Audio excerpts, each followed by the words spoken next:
Hello, today is April 1st, 2025. I'm meeting today with Mr. Richard PAYNE at his place outside Platteville, Colorado. My name is Brad Hoops. I'm the interviewer for Remember and Honor. Thanks for sitting down today, Rick, to tell your story. Well, thanks for inviting me. Let's start out, if we could. Tell us a little bit about yourself, your date of birth, where you were born, a little bit about your family. Okay, let's see. Date of birth, July 18, 1949. I was adopted from birth into a family. We lived in Southern California. I was born in Long Beach. Lived there until I was 2, and then my family bought some land outside of Santa Ana, so we moved down there. Grew up like a normal kid, I guess. I had a brother that's 10 years older than I am. From 7th grade on, I went to a military academy. By choice, or your dad sent you there, or what was the reasoning behind that? Or it was he kind a of military man? No, actually, my dad was too young for World War I and too old for World War II. During World War II, he worked as an electrical supervisor and installed the Norton bomb sight in the B-17 bombers, which were built right over the hill from where we lived. We were in Signal Hill in Long Beach, and Douglas Aircraft Company is just on the other side of the hill. But Southern California Military Academy was also 2 blocks from the house I was born in. Okay. But it was kind of like, would you like to go? And yeah, okay. So I went for 4 years. How was that for you? I mean, I liked it. oh, did you? Oh, yeah. I have always been, I guess that's how I grew up, was being pro-military, military-minded. I liked the organization. So you graduated from there. There was no idea, or no other idea, but to go into the military after that, or what? Let's see. Well, no, actually, That's me. Actually, I was voted in my graduation yearbook as most likely to become a military officer.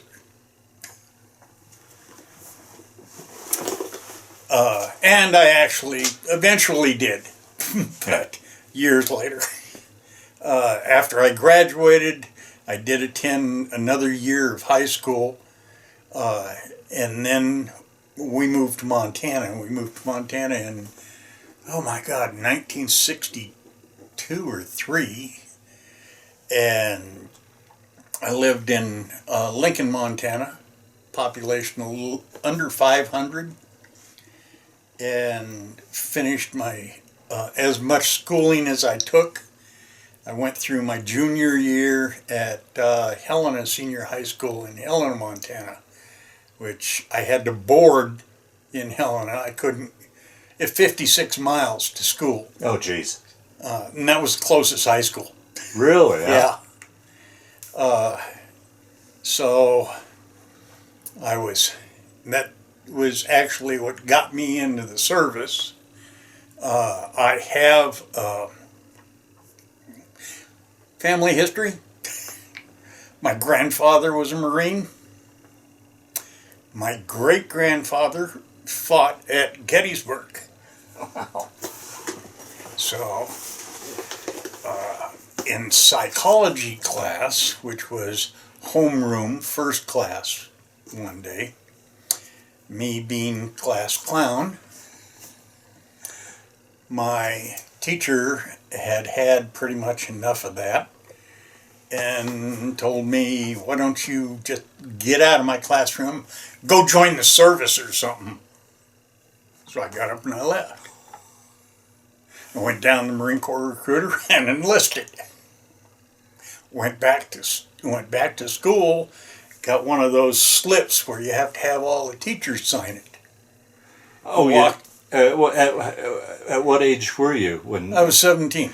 But wouldn't you need your folks' permission? Oh, yeah. Yeah. Mom didn't really agree, but Dad signed it right away. Mom was, my God, why are you going in the Marine Corps? Right, when it was in the thick of the Vietnam War, right? Yeah. Well, yeah, it was 1966. And I said, because everybody else in the family was a Marine. Not to mention one of her boyfriends was a Marine. Went down with a thresher. Oh, really? Oh, Yeah. wow. But I remember walking into his class with this thing, and here, you gotta sign this. Why? Well, I took your advice. I joined the Marine Corps. And he just stared at me. Yeah. He signed it and I left. Can't remember how much longer it was after that, but I ended up at MCRD San Diego, California. Oh, we don't. And yeah, my career in the Marine Corps began. So how was that? I mean, you had that military academy, those 4 years and such. But how was that transition now, going from this school clown into military life? Was boot camp? Talk about boot camp and how all that was for you. Okay, the first thing, and I think a whole lot of people had the same idea or same feeling, was, what the hell did I get myself into?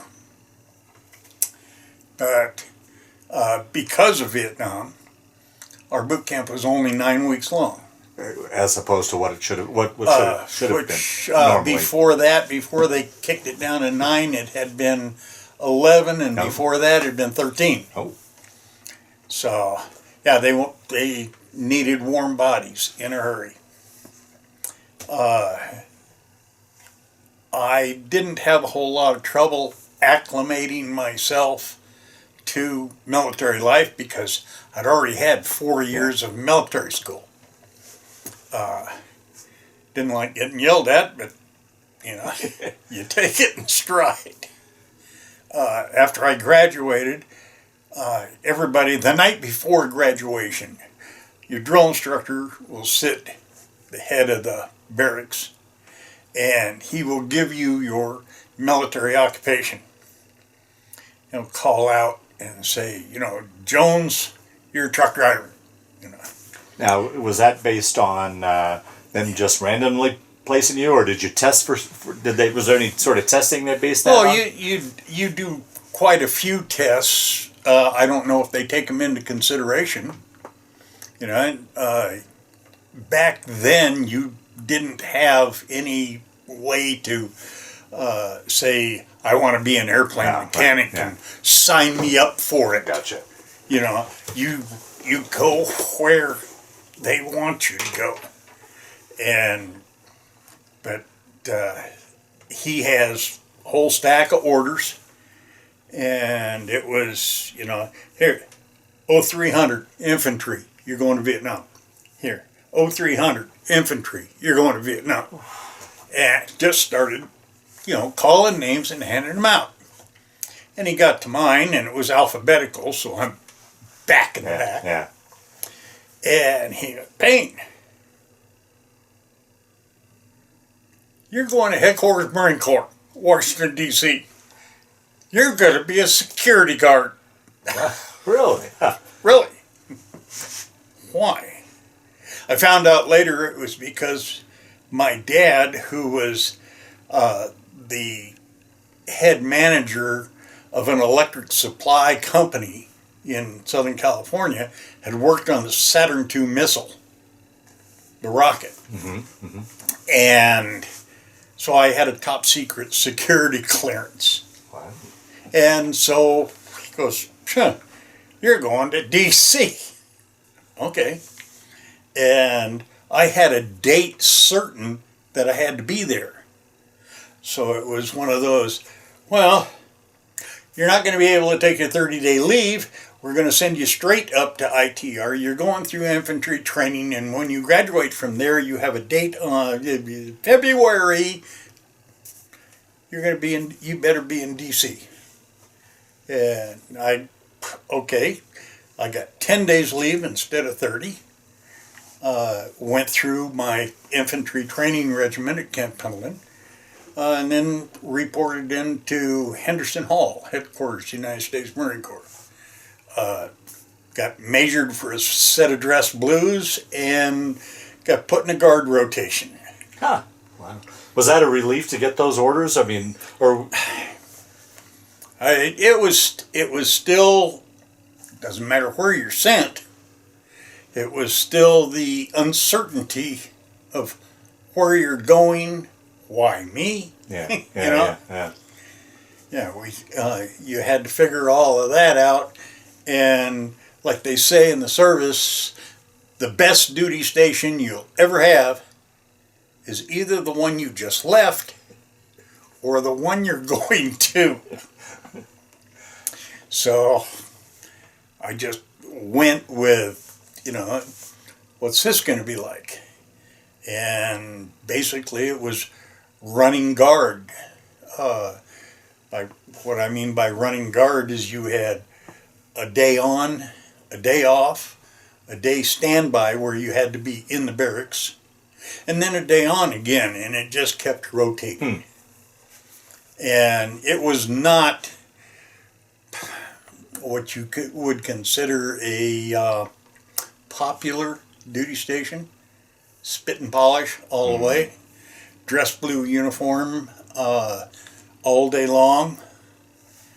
A lot of shine, a lot of inspections, haircut every week.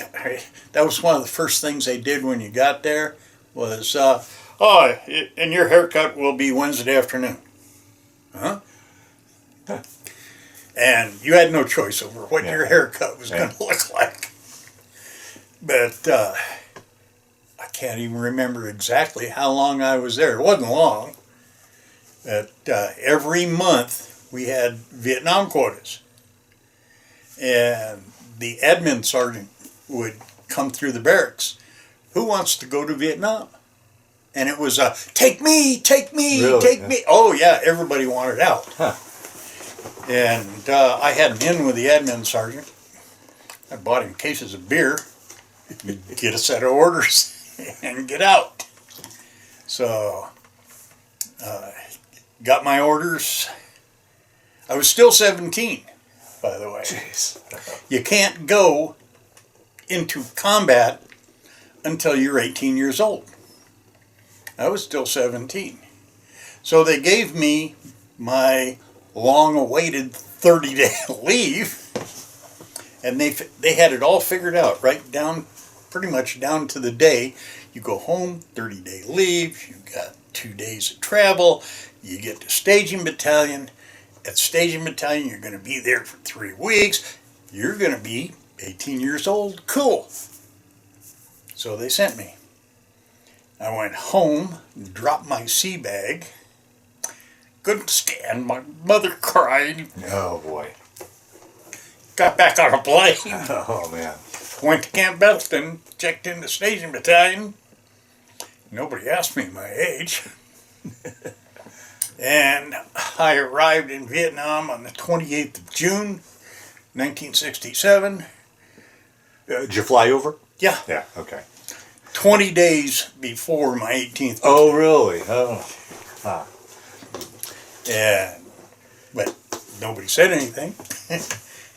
But Now, did you go over as a unit or go over as a replacement? I went over as a replacement. Okay. We went over. We went to first civilian air took us to Okinawa. From Okinawa, we flew to Vietnam in a military cargo ship, C-130.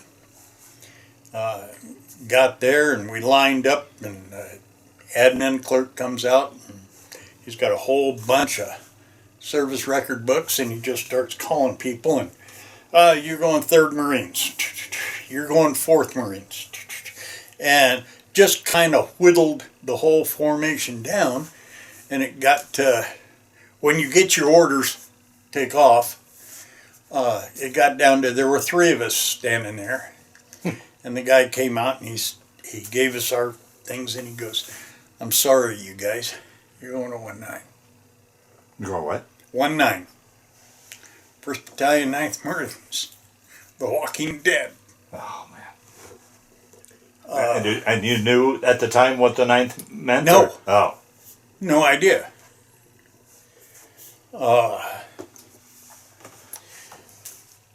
Went up on a convoy. Got to, from Da Nang, got to Dong Ha, from Dong Ha to Firebase J.J. Carroll, where we joined the unit. That was the 30th of June. The next morning, they threw us in L-17 Sikorsky helicopters, medevac helicopters, and flew us out to the field to join our unit. Oh, my God. And your first introduction is sitting in this evac helicopter with your feet sticking to the floor in blood.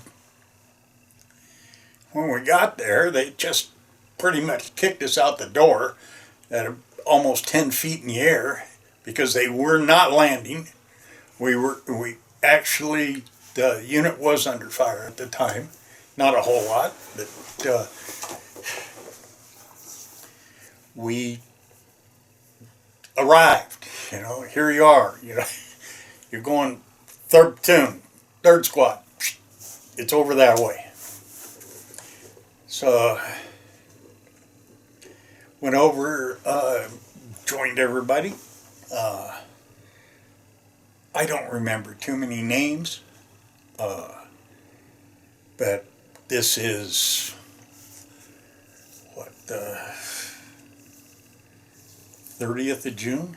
30 days have September, April, May, and yeah, the 30th of June, end of June, last day.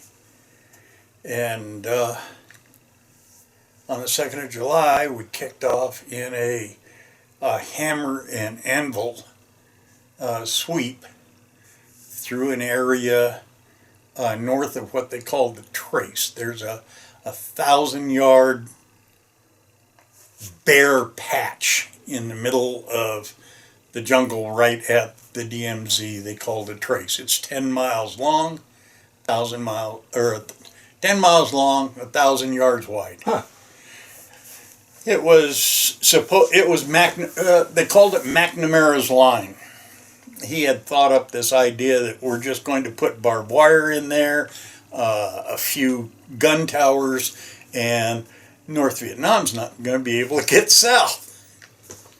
But yeah, we were the hammer. In the anvil was Alpha Company.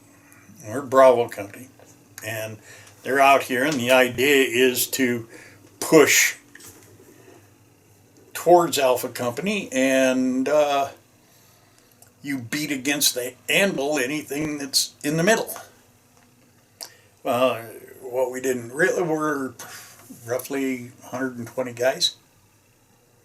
We didn't realize what we were pushing was 2,500 North Vietnamese Army regulars. Rounds started flying about 8 o'clock in the morning.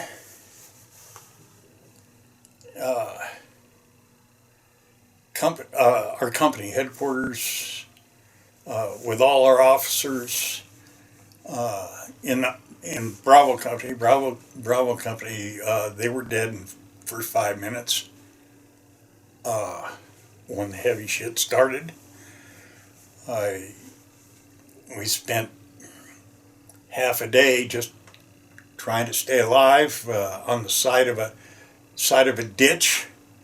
We're throwing grenades at them. They're throwing grenades at us. We're close. Oh yeah, from here to the wall. We're 20 feet away from them. They ran through the area with flamethrowers, burning the elephant grass. There was no place to hide. Killing our wounded.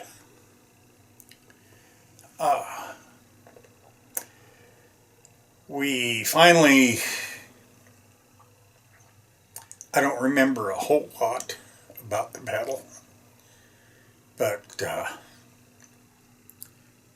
think I went through 3 rifles. Just, they jam, but don't worry about it. There's lots to pick up. And we were trying to pull back, and I was a ammo humper on a machine gun team, and Corporal Garza was our gunner, and he had been wounded pretty bad, but we were trying to pull back, and he stayed behind.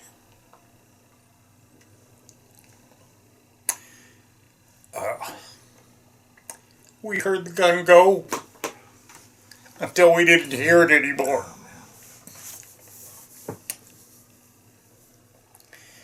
But that was my welcome to Vietnam. Well, the days or weeks of being back in civilization, I mean, what a complete contrast. I can't. Oh, yeah, is it like 4 days? 4 days, man. What's going through a 17-year-old's mind? I mean, what do you try to Total numb. Yeah. You didn't know anybody, thank God. Oh, right, yeah. I've got quite a few books on that action. One of them is around here. Oh, it's being pressed. I got it wet. Yeah. It's pressed between 2 heavy books. But Daryl was a mortar man, and he wrote the book Blood and Honor. But after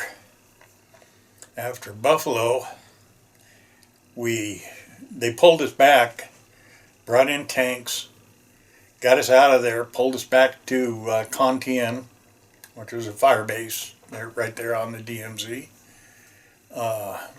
That's where that picture up there was taken.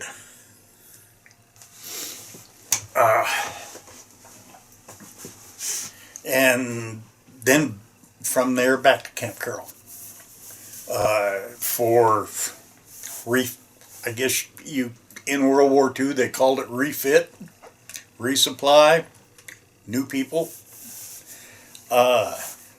Got to stand a lot of time on the line, which is, like good duty over there. You're not out in the bush. Mm. But as soon as they could get us out in the bush, we went. We would go out sometimes a week, sometimes 3 weeks. We went back to Con Tien in October of that year. And we extended the line, or the whole perimeter. We moved the perimeter out, I think it was 100 meters or something like that, but just to make the base bigger. String more barbed wire, plant more mines. And we were there for, I believe it was 97 days. Because I know our unit had the record for what they call time in the barrel.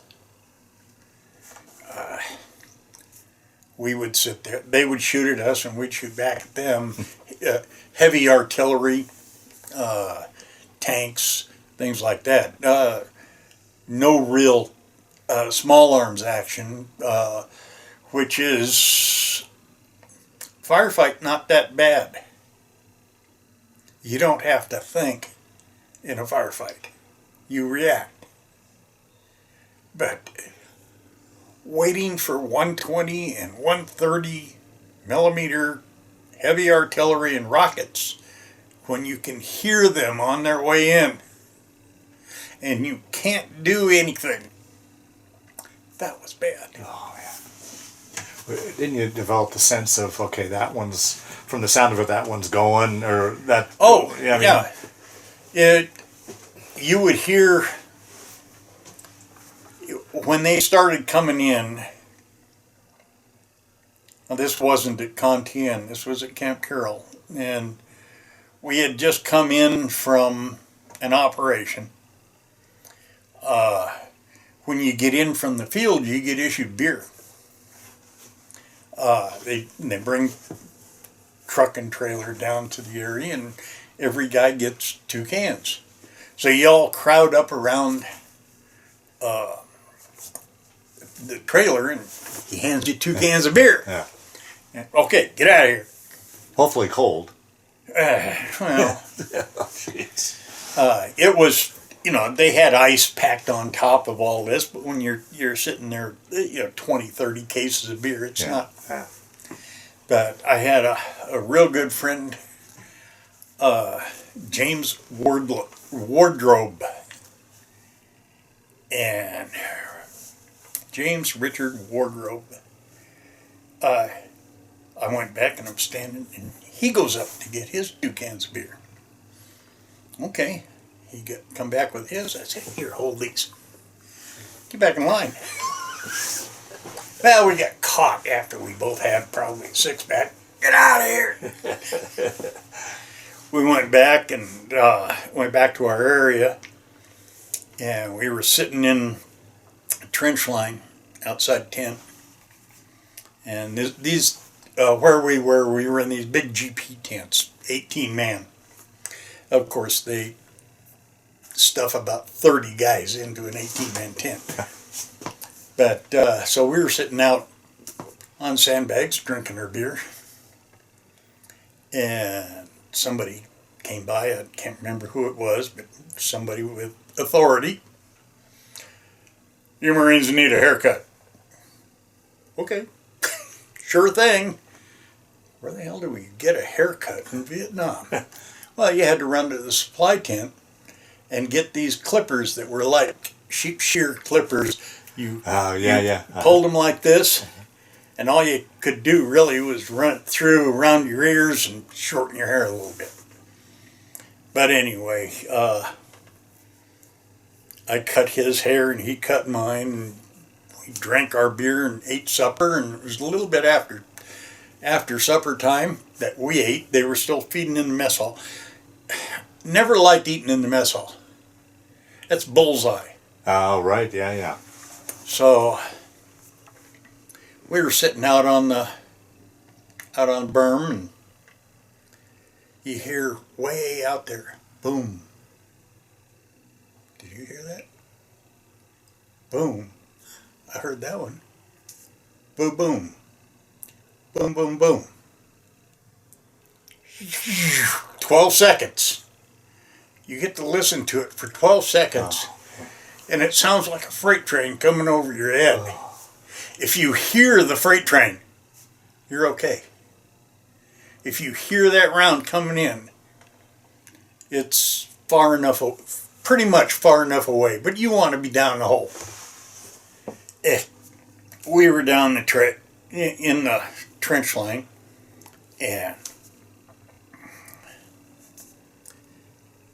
we're just kind of waiting it out. That's all you can do. Yeah. We're infantry. We're not artillery. We're not shooting back. And after a little while,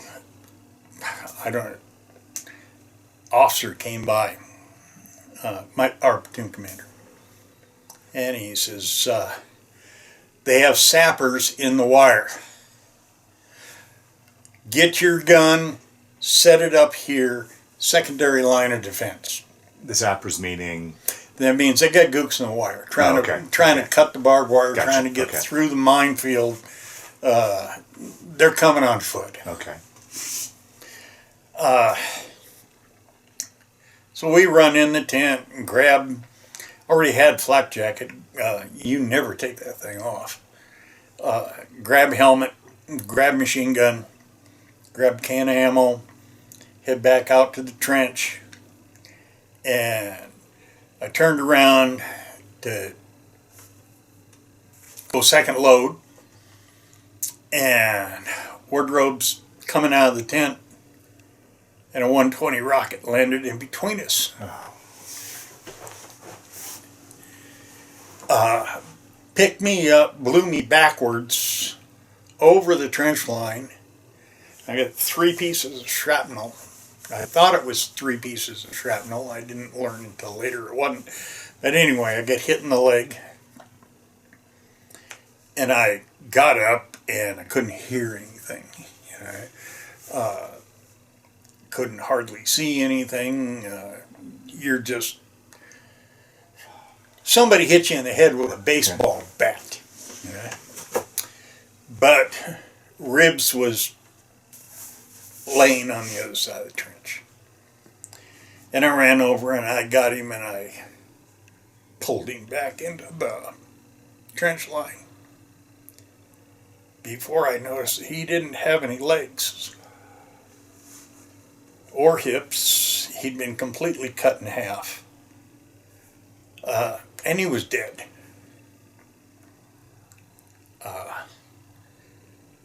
They come running around after every salvo and checking on people, and you got to let go of him, and they took him away, and I'm covered in blood, and most of it his, and they asked me if I was okay in it. Yeah, I guess so. You know, this didn't even hurt. Just because of adrenaline, probably? I guess. Yeah. And it wasn't that bad. 2 pieces, one here and one here, they went by and they just barely cut my pant leg and my leg open. I mean, they bandaged it. They didn't even stitch it. Huh. But then there was a piece here.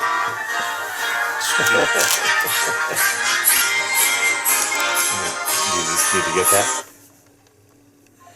Nope. Okay. Says suspected spam. Ah, right, yeah. Bastards. I'll just turn this stupid thing off.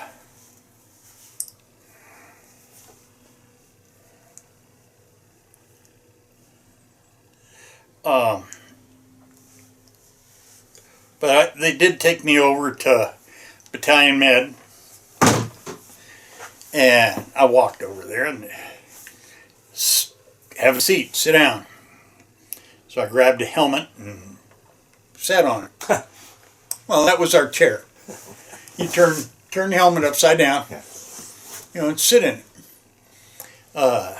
This was somebody else's helmet because I was wearing mine. But I was sitting there up against a bunker, and we took a direct hit against that wall, and that's where I got this. It was over 100 stitches. Oh my God. And yeah.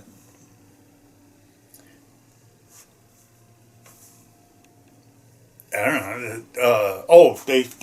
This piece, they found that the hole in my hip was a piece of Wardrobe's rib. At first they thought it was my rib. They're going all up and down here trying to find where I was hit, and then it belonged to somebody else. Now there was only one other guy with me at the time. So that was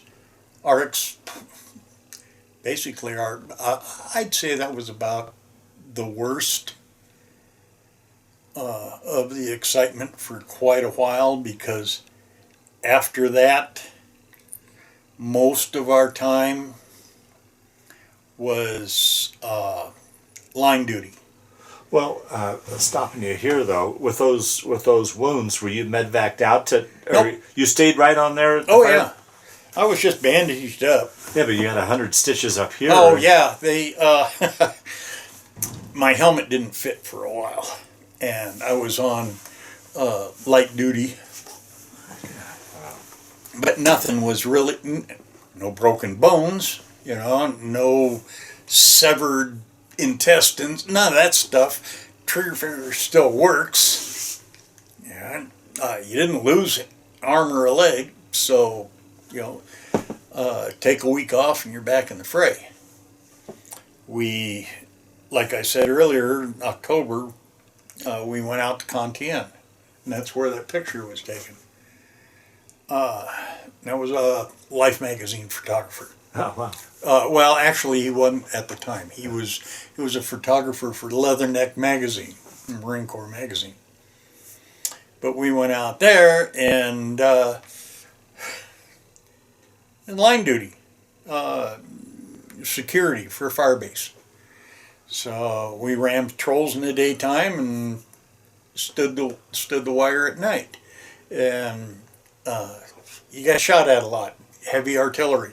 Rockets. But you still preferred that duty over, I imagine, over going out in the bush? I'd had enough of the bush by then, and I'd only been there for 4 months. Yeah. But Marine Corps birthday come around, and they're really going to treat us great. You got hot chow coming in. They choppered in fried chicken, watermelon, potato salad, mashed potatoes and gravy, dinner rolls, a carton of milk. It was the first time I ever saw milk in Vietnam. Everybody got a carton of milk and shrimp cocktail. And I mean, this was, wow. Yeah. So, and everybody was trading everything off. Hey, I'll give you a piece of chicken for a couple of shrimp. Great meal. Except the chicken had salmonella. And everybody came down with dysentery. It was a comedy of errors, I'll tell you. It was. Everybody had a slit trench dug out behind their bunker, and you constantly running back and forth, and you couldn't stand a watch. You had to have at least 2 guys on watch, because one of them would be running to the head. Then they medicated us really heavy, but it didn't last too long. It was only 1 meal. But it was the funniest part that we'd had in the whole damn, I think probably my whole damn time I was there. A lot of it is, you've heard this before, it's days and days and days of nothing but boredom, followed by seconds of pure terror. Yeah. So, yeah, we went days or weeks. We got out of Contienne. We went back. We didn't even go back to Camp Carroll. We went to Camp Evans, which was down by Phubai. And it's getting close to Christmas now. So they sent us out 1 platoon at a time. They'd split everybody up. Okay, your platoon is going to bridge security. Your platoon is going water point for security. And our Christmas time, we got sent out to Rock Crusher, where the Seabees were making road bed for the roads. And that was boring. Just we didn't even run patrols. Until the lieutenant figured that everybody had cabin fever and we were going to run around for a couple hours and break the monotony. Yeah. So we did, and it's a, walk in the sun, only at that time it was monsoons. Yeah, we'll talk about monsoons here in a minute. I Yeah. want to get your thoughts on that, yeah. So we came back absolutely drenched. By then I'm a radio operator. Needs, need somebody to carry radio. Are you interested? Well, I knew that radio men got treated a little bit better than Snuffy's carrying a rifle.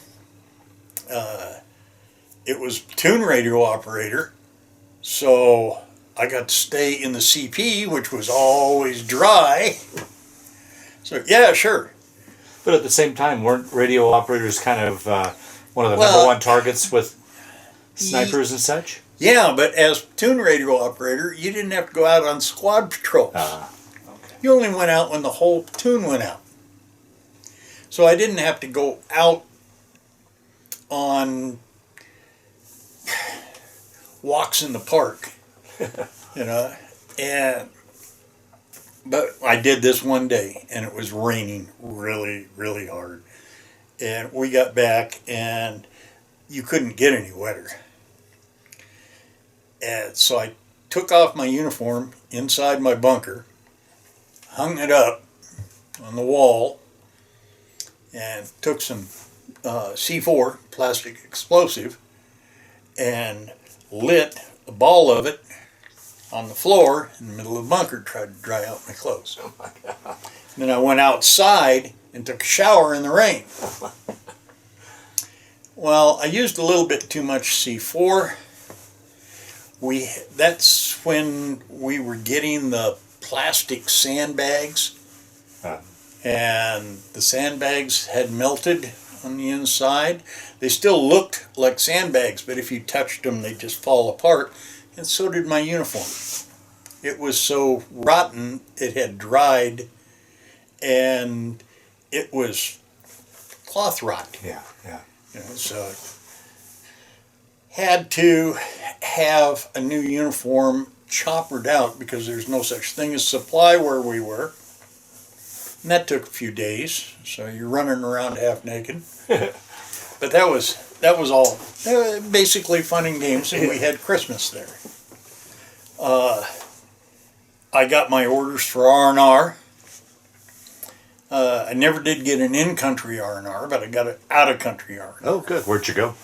Well, I was supposed to go to Okinawa.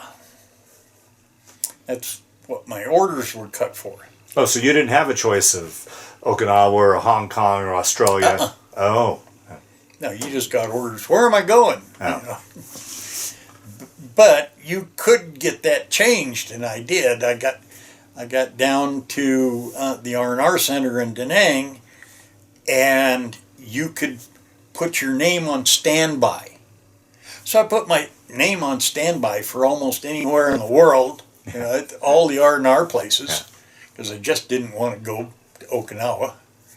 And I ended up going to Hawaii, which is normally only for married personnel.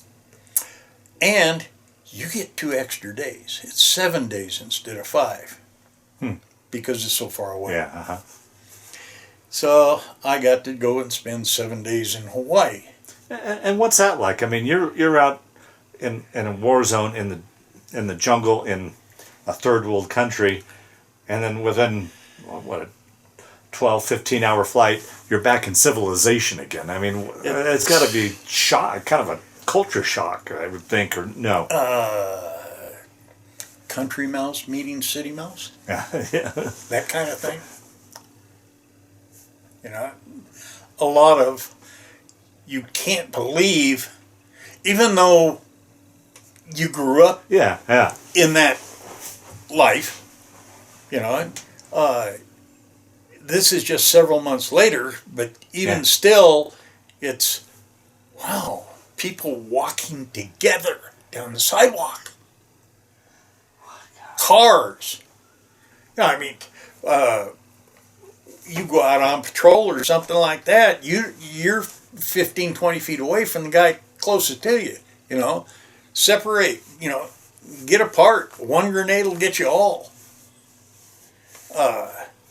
and seeing girls. I'm not real good with girls, but it was good to look. I actually spent most of my time in an ice cream parlor on Kalakaua Avenue in Honolulu, down on Waikiki Beach. Ice cream. But I got back, got on the plane, flew back, stopped in Guam, picked up my 5 duty-free fifths of booze, and when I hit my unit, it was New Year's all over again. Here we go. You know, you can't do anything but drink it. Yeah, right. So yeah. you pass it out to everybody in the tent. And the next morning, everybody's running around. The whole damn base is like an anthill that's been stepped on. And what the hell is going on? You know, I just got it. And lieutenant pops in. No, it wasn't even the lieutenant. It was our sergeant, platoon sergeant. Combat gear only.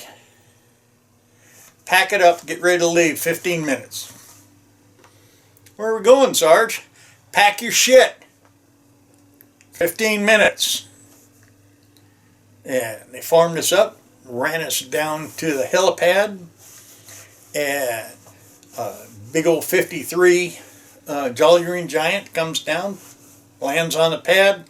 All these Vietnamese come running out, goats and chickens, whole 9 yards, come out the back, and it's okay, get in. You get in the chopper, and away you go, and we still have absolutely no idea what's going on. That's the 19th of January. 68?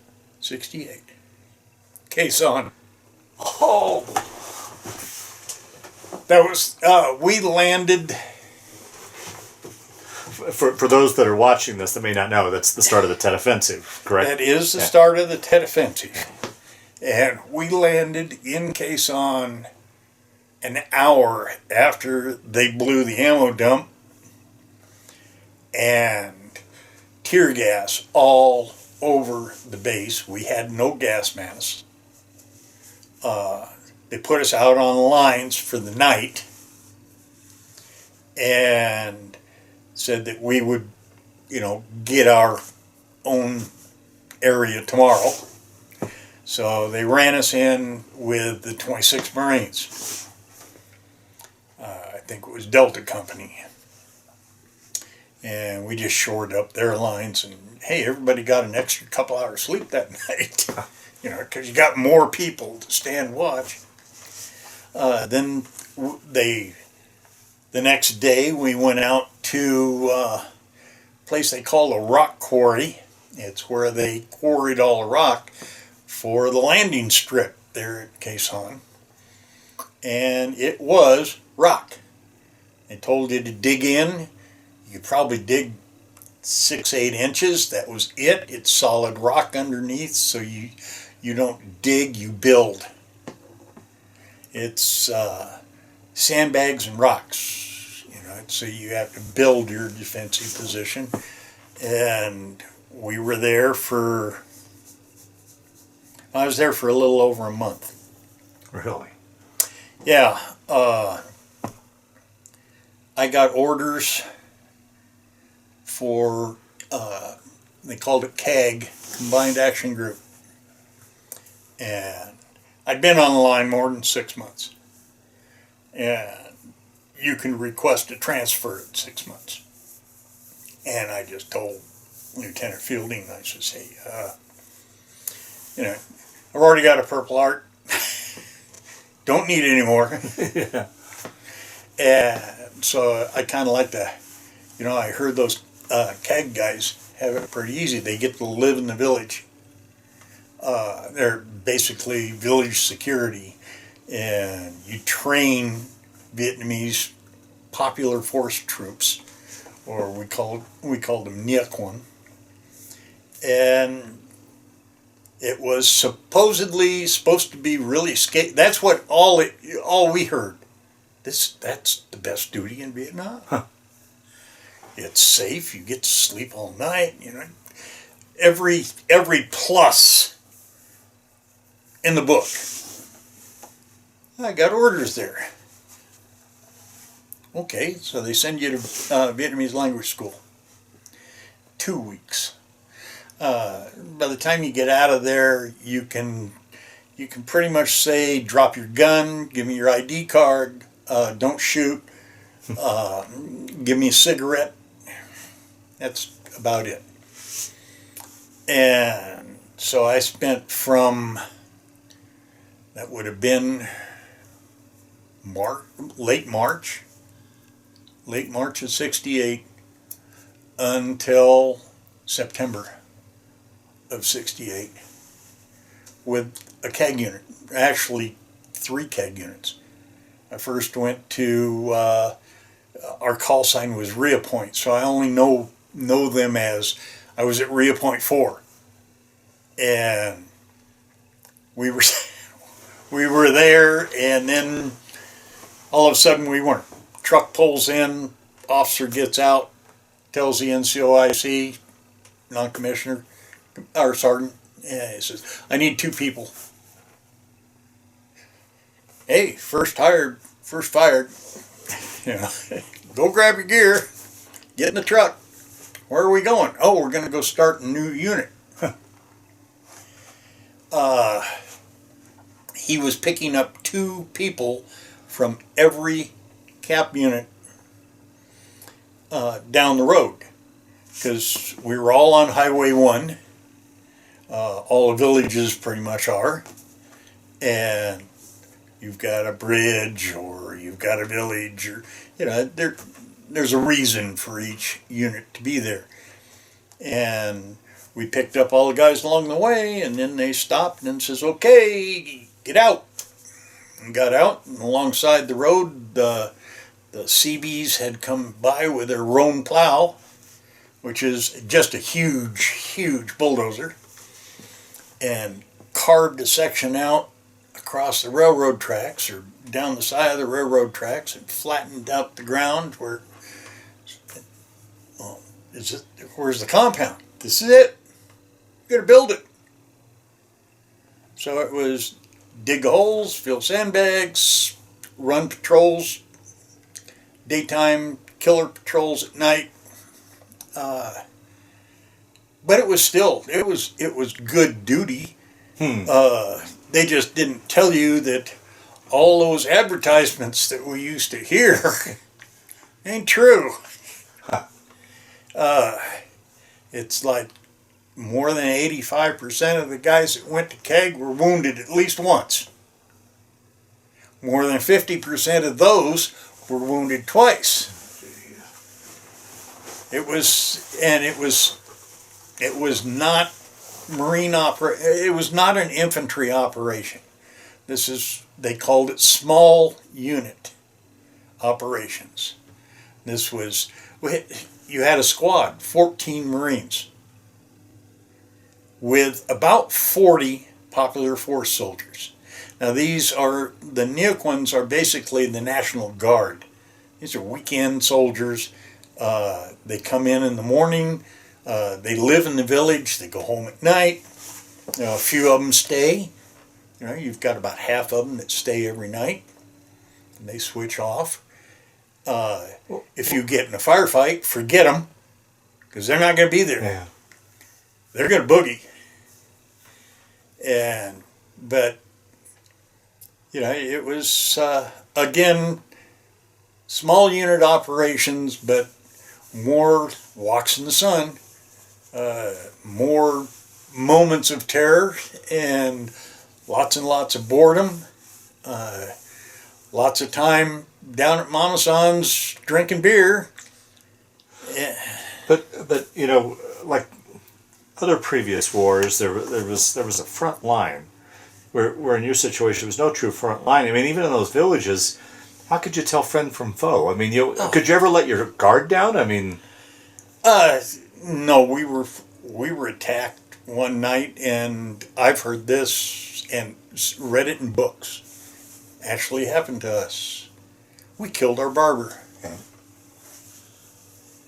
I don't know why, but barbers Yeah. seem to be popular VC. Mainly because they get a lot of information out of people. But, yeah, we shot him in the wire one night. Yeah, he was hanging in the barbed wire.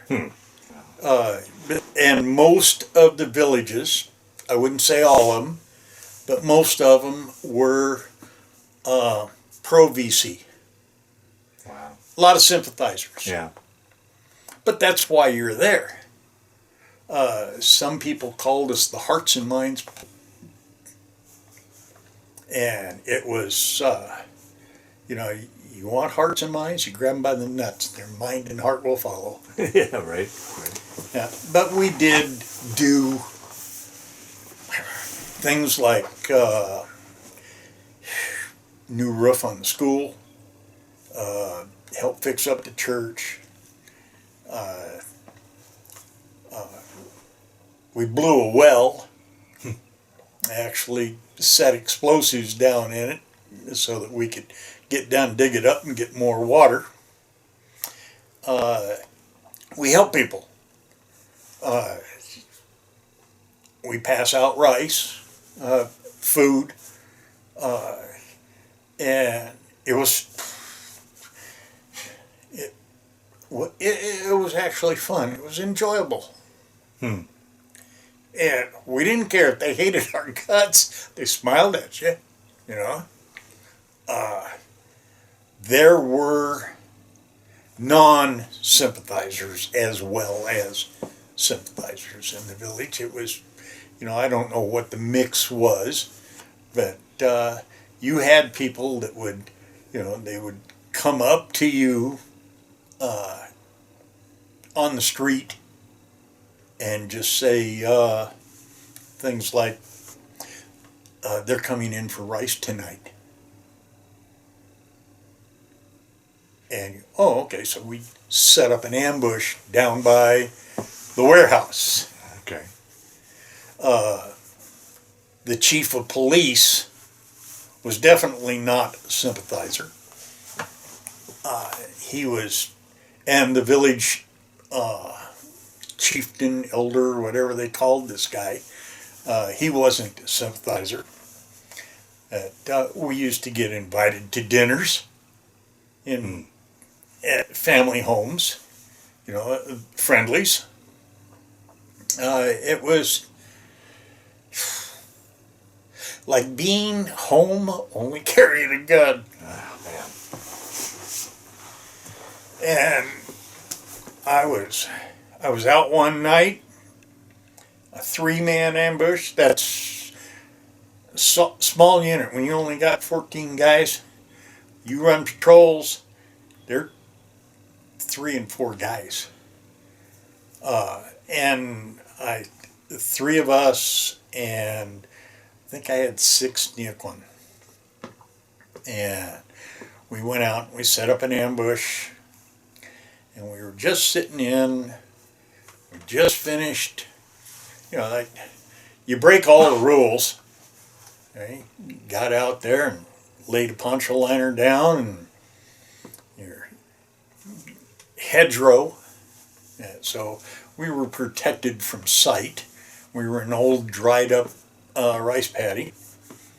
And we were sitting there, like I said, you break all the rules, you got to smoke a last cigarette. The smell of a cigarette goes for miles. So you smoke one, and between the 3 of us, and then you're going to set in, and we got set in, and it's just boring as hell because you've done this 50, 60 times before, and you sit there and wait for the sun to come back up, and you go home. And I had this good friend of mine that was with me, Lopez. He leans over to me and he says, "Man," he says, "I'm getting too sharp for this shit."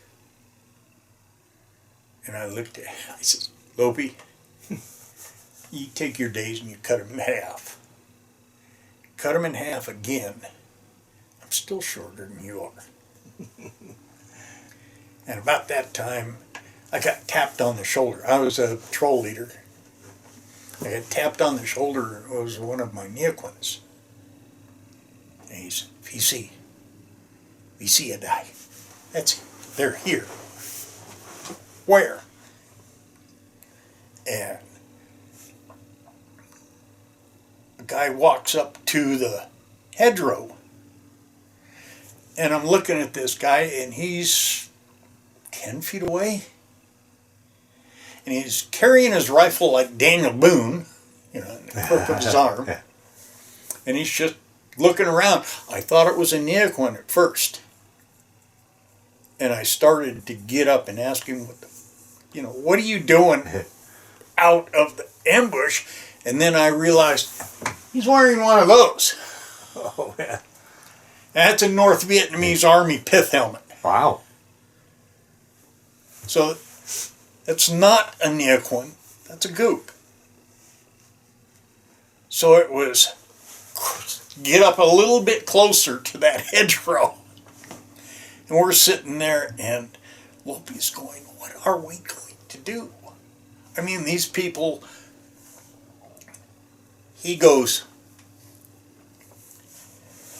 more of them come in, and you can hear a 51 caliber anti-aircraft gun being pulled on wheels and parked right out in front of us. And 2 NVA threw their blankets down and were leaning against the hedgerow. Now the hedgerow's this wide. I'm 18 inches away from 2 enemy soldiers. You don't even breathe. And we didn't know how the hell we were going to get out of there. And I grabbed the radio, and it's like time for a sit rep, a situation report. And they say, if you're all secure, key your handset twice. If you're not secure, key your handset 3 times. Click, click, click, click, click, click, click, click. And they immediately, radio procedure is you don't say anything. They don't say anything. You don't want to, one of the goose go, who's got a radio? Yeah. But we just sat there, didn't know what to do. And I got out a couple of hand grenades. And I just showed him hand grenades. And I turned around, and the other guy on the team was Don Killian. And he was an M79 guy. Had a blooper. And I showed him the grenades. And he had a shotgun round in his M79, which is M79 40 millimeter handheld grenade launcher. And he had a shotgun round in it. Well, where he was laying, he could have stood up and shook hands with this guy on the other side of the hedge. Well, I pulled the pins, and I just shoved these 2 grenades through the hedgerow. And on the other side, I heard, "Oh, chowie," which is, "Oh my God," kind of thing. Boom! And when that went up, they're running everywhere. And we fire off a whole magazine just as fast as you can get the bullets out. Killian stood straight up in this guy's face, put a 40 millimeter barrel in this guy's mouth, and pulled the trigger. And you almost had to stand back like this. And you heard 5-gallon drums or gas cans or bang, bang, bang, and they're running. They've got They have got stuff all tied to ropes. They were real good at night. They tied each other together. They tied their equipment. Huh. So if they had to get, all they had to do is run, drag everything. But we fired off magazine each of rounds. We boogie too. We run to the next hedgerow. We got behind that hedgerow, and now I'm on the radio, fire mission. And we've got illumination rounds in the air, and we've got a 60 mortar back at our area, and they're firing HE, and the explosive rounds are coming in. We were right next to the cemetery. All we had to do was say the cemetery. And so the rounds are coming in, and Lopey, he saw some gooks running down the trail, and he cocked a law, which is like a little bazooka, and fired it, missed, hit a house, started the house on fire, so we didn't need illumination rounds anymore. But after they left, you turn around to, okay, who's here? Lopey, me, and Killian. They're no Nequins. Yeah, right. I mean, they're half a mile away by now. So we get our ass back to the compound. Got back to the compound. It must have been, 2, 3 o'clock in the morning. And, hey, you've been out. You could go to sleep. I got so much adrenaline going through me, I ain't sleeping. But the next morning, they were mountain patrols. You got to go out and sweep through the area where we were the night before, see, what you can find. And I was getting ready to go out, and the Cap Sergeant, see, the whole thing is run by a Sergeant E5. That's the highest rank in the compound. But he come over and he says, hey, pack your shit. You're going home. Huh? I was still counting like 18 days or something like that. And just let me interrupt real quick. The Marines had a longer tour than the rest of the service branches, right? You did 16 months versus 13. 13? Oh, okay. 13 months for the Marine Corps, 12 months in the Army. Okay. I don't know why. Huh. It was just different. But, we counted 13 in a wake-up. And I wasn't all the way there. And they just says, you're going home. Oh, okay. So pack your stuff. And that was one of the weird things about being in a cap unit. There's no such thing as getting a Jeep or anything like that. You're out. You have none of that kind of support. So I went back to Fubai, which is the base of operations. That's, I don't know if it was division headquarters or not, but that was, the big base. On the bus. Regular, you've seen them in the movies, a bus for 12 people, it's got 55 people in it. Yeah, I'm standing in the stairwell of the bus with all my combat gear and my sea bag, my rifle, and and go to Fubai. That's how you got there. If you travel around, if you're traveling around by yourself in Vietnam, basically, like you get there any way you can get there. Like back when I got sent on R&R, you get on a chopper, and the chopper flies you into Fubai, or Camp Evans, or wherever that chopper is going. And from there, you got to find a place in a convoy or get another chopper or whatever to get your butt into Da Nang, because that's where you're going to leave on R&R from. Or that's where you're going to go home from, whatever. And so I rode civilian transportation into Fubai, get to Fubai, check in with our headquarters, and get my orders. And they don't give you a big stack like this, like they do in the States. They just give you, 4 or 5 pieces of paper. And, okay, go on down to the airstrip, show them that at the desk, and they'll get you a plane. So I did. They got me to Da Nang, and 4 days later, or 5 days later, something like that, I'm in Okinawa. And I couldn't figure out exactly why I was going so early.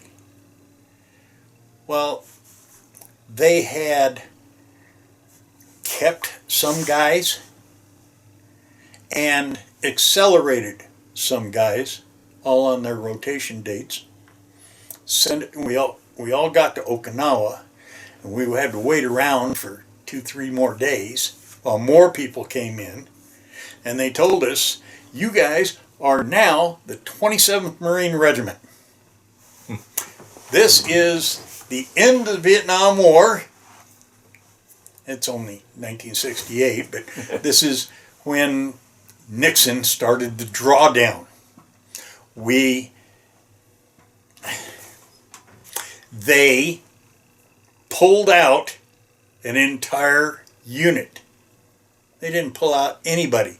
These were all people that were rotating home.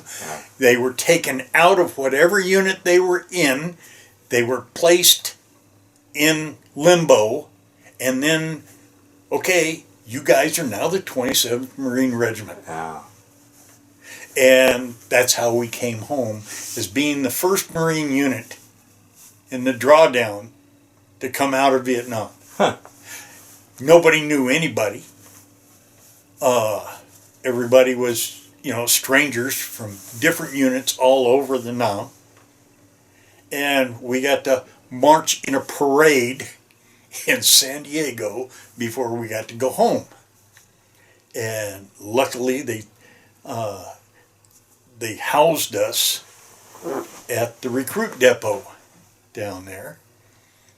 And I got to go to clothing issue because I had no clothes. I had no uniforms. Everything in storage had been destroyed by green mold. And the sea bag that I left in Okinawa when I first went to country 13 months ago, that sea bag had so fine a gift, it's only sold in jewelry stores. You remember that commercial? British Sterling. Aftershave. The bottle had broken. And when I opened the sea bag, everything in it was this beautiful shade of turquoise blue, almost walking around on its own. So I was in issued jungle utilities, and they issued us new uniforms. We got new uniforms here in San Diego, guys like me, and I didn't have anything. Couldn't go home without a uniform, so they ran us over to uniform sales where all the recruits get their stuff, and they just marched us up. There was, I don't know, half a dozen of us, something like that. And here they've got a series, 4 platoons. That's a couple hundred men waiting to be measured for their uniforms, and they run us in right in front of them. And we're there in stained jungle combat utes. Yeah. So they got a view of what was in store. And then I went home on leave. Spent my leave as many days as I possibly could. My orders were Camp Pendleton. How much time did you have left on your enlistment then? let's see, 68. Oh, about 18, 19 months, something like that. But I got back to Camp Pendleton, and my orders were headquarters company. So, and I kind of thought that might have been because I was stationed in Washington, D.C. Mm-hmm. So they're going to make me a security guard again. I check in, and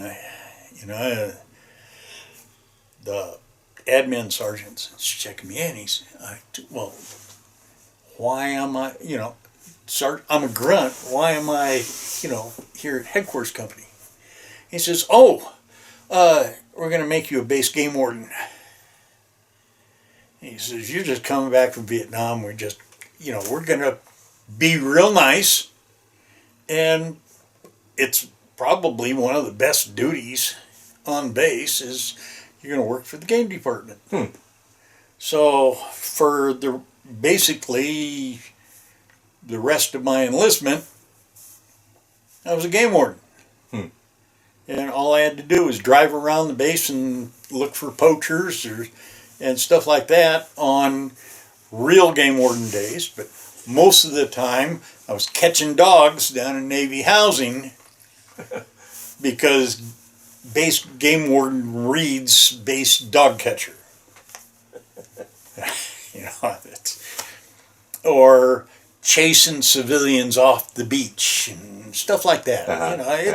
It's a nothing job. Yeah. And there were like 9 of us, and that was it. That was the whole thing. And then I got a bug up my butt. Went down to the company first sergeant because I'm getting short. I'm less than a year. And first sergeant, I kind of like to stay in the Corps.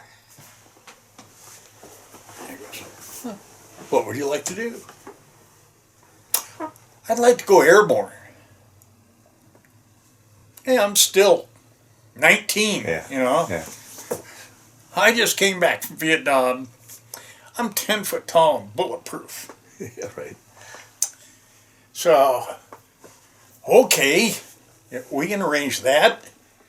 You're going to have to extend for 2 years. 2 years? Drop in the bucket, sure. So, off I go to jump school. Get my orders coming out of jump school. You're going to Fort Lee, Virginia for 13 weeks, parapacking, maintenance, and airdrop. So I got to learn how to make a parachute, how to run a sewing machine, how to rig parachutes, how to be a jump master, kick the other guys out the door. And got through school, went down to Camp Lejeune with secondary delivery. You call, we fall. No sky too high. And we would drop Jeeps and trucks, and our most dropped article was 4 55-gallon barrels on a pallet full of water for practice. But we did it almost every day, and we jumped every day. Wow. If you went out with a load, you went out with a load. When the load was done, you jumped. And so I had over 500 jumps. Wow. We were jumping constantly, and it's a kick in the pants. I loved it. I was an adrenaline junkie. So, yeah, we jumped as often as possible. I made my own parachute while I was there. And then, what was it? Oh yeah, that was about the time I finished the parachute. They don't need as many of us there as they had. So we're going to send you back to the grunts. Only we're going to send you to recon because you're jump qualified now. Yeah, okay. So I go out. I get transferred to Hawaii. Hey, this is skating duty. This is great. I get out there and I join the 27th Marine Regiment, stationed there at Kaneohe Bay.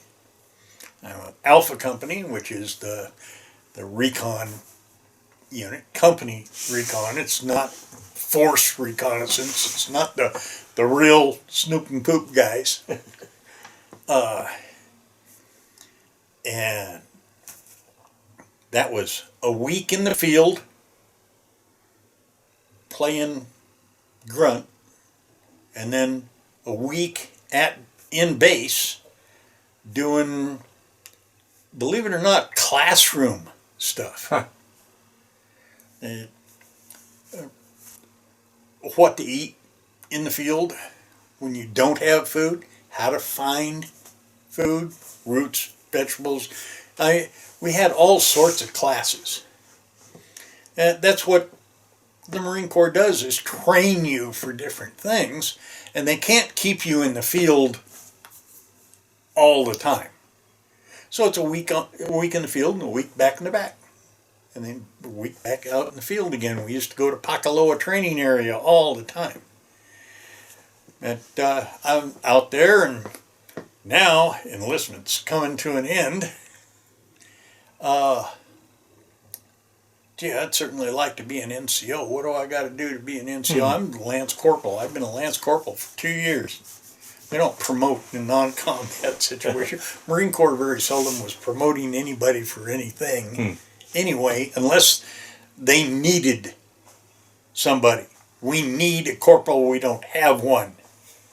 Hey, Smith, how long you been a Lance Corporal? Well, you're a corporal now. I re-enlisted 6 more years. And the top he was really good about it. He says, you sign those papers. He says, I'll backdate your promotion 60 days. So he made me a corporal before I was a corporal. Huh. Then when I enlisted, one of the bennies of re-enlisting is you get another stripe. So in 6 months, I knew I was going to be a sergeant. And you fill out a dream sheet. And I'm thinking, I'd kind of like to be closer to home. Duty station number 1, Bremerton, Washington, Marine Barracks.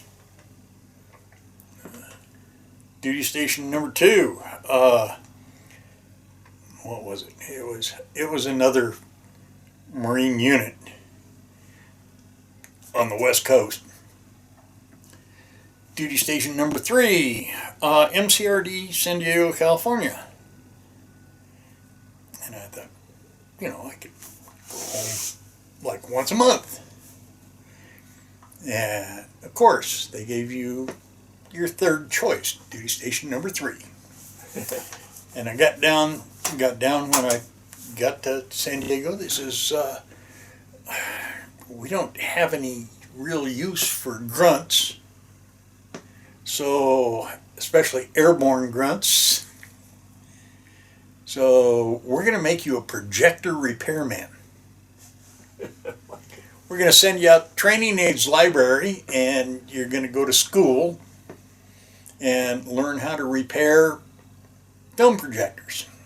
And in the meantime, you're going to be the commanding general's projectionist. Huh.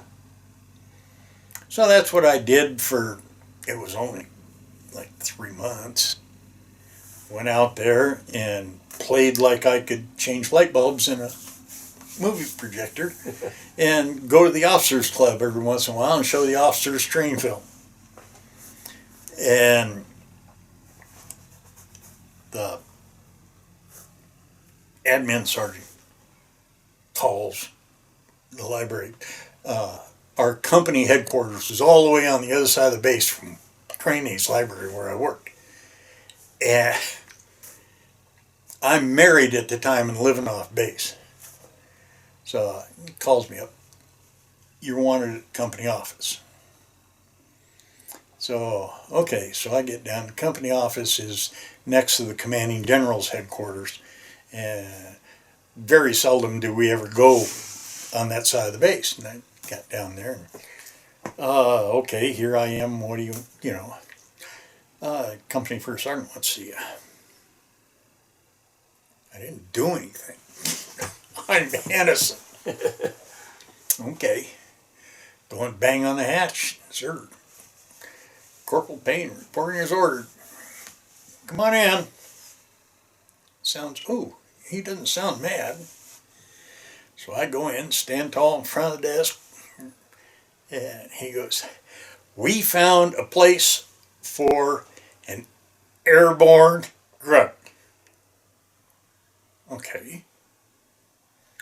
You're going to drill instructor school. Oh. Huh? Yeah. There's my hat. There are two of my platoons. The ones in green, that is my platoon when I went through boot camp myself. Oh, okay. The one in khaki, I am the drill instructor on the left. Well, that is the last. We'll record those after. Yeah, I want to get those on film. So that's the last platoon that I put through, and they sent me down to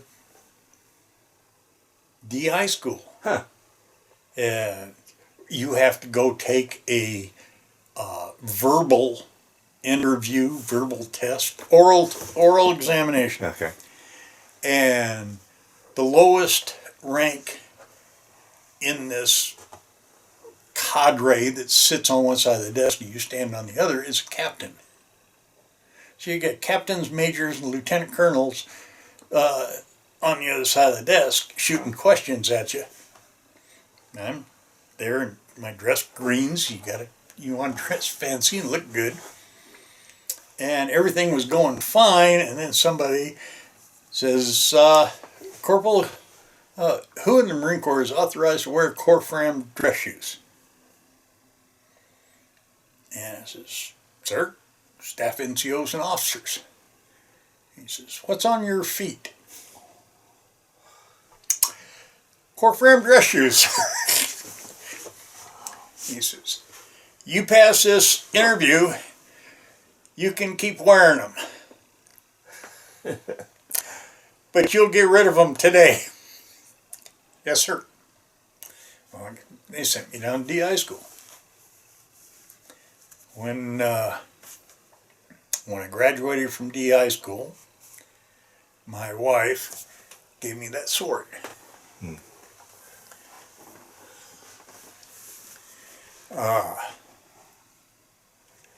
Then I did like 4 platoons, something like that. Made a very drastic mistake for a young sergeant.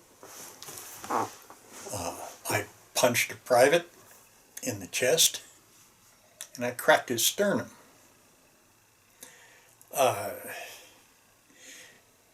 Everybody has heard that you get hit in boot camp. You're not supposed to, but you do.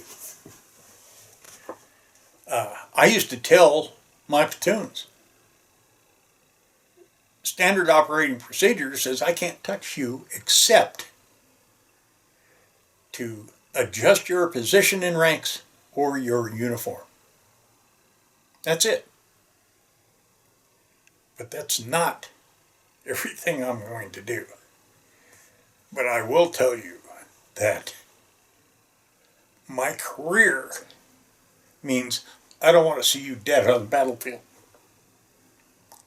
I'm going to be harder on you than the rules say. And when I am, I will tell you right now, I'm putting my career in jeopardy. Well, this private figured that it would be okay to tell the doctor that the reason he had a cracked sternum is because his drill instructor hit him in the chest. Instead of, I fell on the obstacle course or something like that. They immediately bundled me up, and you are now the casual company drill instructor for all these people that are getting discharged, and as soon as we can find a place for you, you will be gone. You are relieved of duty. I knew right then I would never put another stripe on that uniform. My career was over. I got sent to 2nd Battalion, 9th Marines, Gulf Company, as a machine gun section leader at Camp Swab in Okinawa. By the time I arrived there, I had become totally disenchanted with the Corps. The only thing I wanted out of the Marine Corps now was a discharge. I wanted gone. I got no future. Really screwed up pretty goddamn bad. And so I was not a very good NCO. From that point on, I was just, okay, you get up in the morning, you do what you got to do, you go out on liberty, you have a few drinks, you come back and you do it again the next day, and you don't do anything special, you don't go out of your way to do nothing. I was just marking time. As luck would have it, we were on a Westpac cruise where it's a training operation. You get on a naval ship and run around, last 6 months. You get to go to all neat places, Hong Kong, Sydney, Australia, Bangkok, you travel all over.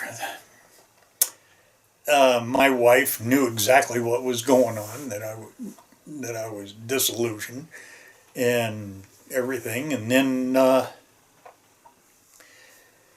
we didn't get orders, but it was one of those that this cruise might end up back in Vietnam. Oh, man. And when I told my wife that, she kind of freaked out. She ended up seeing a psychiatrist. He got a hold of the Marine Corps.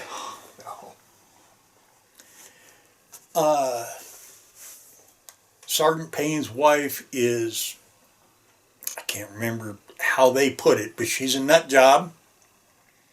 And if you don't send him home on leave to take care of this, I'm going to lock her up. She's going to be committed. So, and I didn't know any of this is going on, and they come down. Can't remember where I was, but we were on a ship someplace, and they called me to the chaplain. And I got to talk to the chaplain. The chaplain tells me what's going on, and I go, well, I don't know, what do I do? And he says, well, right now you go pack your stuff because we're sending you home on emergency leave. Oh, okay. Well, so we were in Sasebo, Japan. Yeah, that's where we were. I packed my sea bag, and they tell me to go to the USS New Orleans, which was the big ship in our float. Well, it was a helicopter landing ship.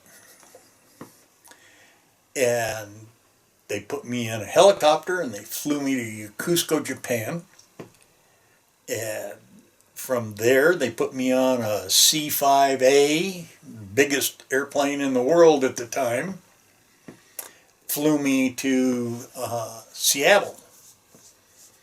SeaTech, landed there, and they took me over to the civilian place. They gave me a ticket and sent me home.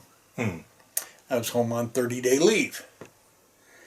I was supposed to check in to the nearest Marine unit to my home. Oh, that's great. It's 425 miles away. Oh, jeez. I'm in Polson, Montana, and the closest Marine unit is in Billings, Montana, on the other end of the state. Yeah. So I go over there and tell them what's going on. I got my orders. I got the letter from my wife's shrink and all of this. Okay, Sergeant, we'll take care of it. Thank you. Go ahead. Go on your leave. We'll see you in 30 days. They call, it must have been about 3 weeks later, called me on the telephone, and they told me, you have a choice. This is straight from Headquarters Marine Corps. You can either rejoin your unit, Westpac, which is still on the cruise, or accepted hardship discharge at the government's convenience. Well, at that time, I just said, well, I'm not going to leave my wife in this situation. I guess I'll take the discharge. So I did. And that's how I got out of the Marine Corps. I'll be darned. And I worked in a lumber yard. In fact, I was doing that while I was on emergency leave. I was working first for U.S. Plywood and then for Dupuy Lumber Company, where trees go in one end of the building and lumber comes out the other. Well, now, prior to that incident with that private at boot camp, was the thought to make the Marines a career then? Oh, yeah. Yeah. Yeah. Yeah, I was, while I was a drill instructor, we had our first child. We were living in naval housing. I was, the quintessential married Marine, and, as a drill instructor, I had a great future, with the Corps. I was taking all of the classes, Marine Corps Institute, all the college courses and everything that they offer, and there's a few of them. Yeah. There's a few of them. No, they aren't. I don't have them on the wall. But yeah, I've got a few of the little diplomas that they give you, and it's not like these, Yeah. my law school degrees, but they're tactics, Marine Corps Rifle Squad, and stuff like that. And yeah, I was definitely 20-year oriented. I'm a lifer. And then before I know it, I'm pulling green chain and lumber mill on a swing shift in the snow. Yeah, no longer a Marine anymore. So I joined the Army. Oh, really? Yeah. Oh. I joined the Army National Guard. And I needed the money. I'm working swing shift from 2 in the afternoon, 2 in the afternoon? 3, 4, 5, 6, 7, 8, 9, 10. Nope. It was 4 in the afternoon to 2 in the morning in a lumber mill. You're working your ass to death. Yeah. My job was pulling green chain when the boards come out of the mill, they come out on a chain, and this is just green lumber, and it's all sorts of green lumber. You have to sort it, so there's 10 of us out there up and down this huge table. It has a chain that runs, they call it a camelback chain, and they move down this table. Well, you look at it and you know you're assigned to pull 10 and 12 foot 2x4s. So you look for those 10 and 12 foot 2x4s, and when they come up, you take them off the table and they go into bunks, which from there will go to a kiln, be dried, and then they go on railroad car and go wherever lumber goes. That's what I was doing for $4.25 an hour. And that was with a shift premium. Yeah, but $4.25 didn't go very far even in 1971. So I walked in. I went to a lot of these guard. At first I'll go back in the Marine Corps. Oh no, you had hardship discharge. We don't want you. Wow. Well, what about Marine Reserve? Oh, sure. You can go to Marine Reserve 1 weekend a month in Billings. So that's 850 miles. You get no pay, for travel. That's too far away. I can't do that. Okay, well, next best thing, Army.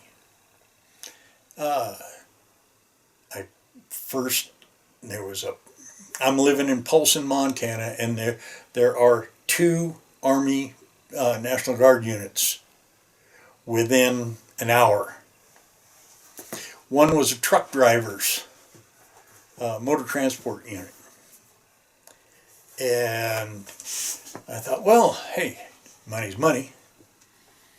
And I go over. The other one was Green Beret. Special Forces unit. Well, kind of remember, I'm 22. Hey, I made it through Vietnam. I am airborne qualified. Gee, I can go back and jump some more. And it is a hoot. So I go down and talk to First Sergeant down there, and he says, funny, we got a thing now for prior service. Yeah. He says, yeah, did you do 4 years? I says, yeah, I did 6.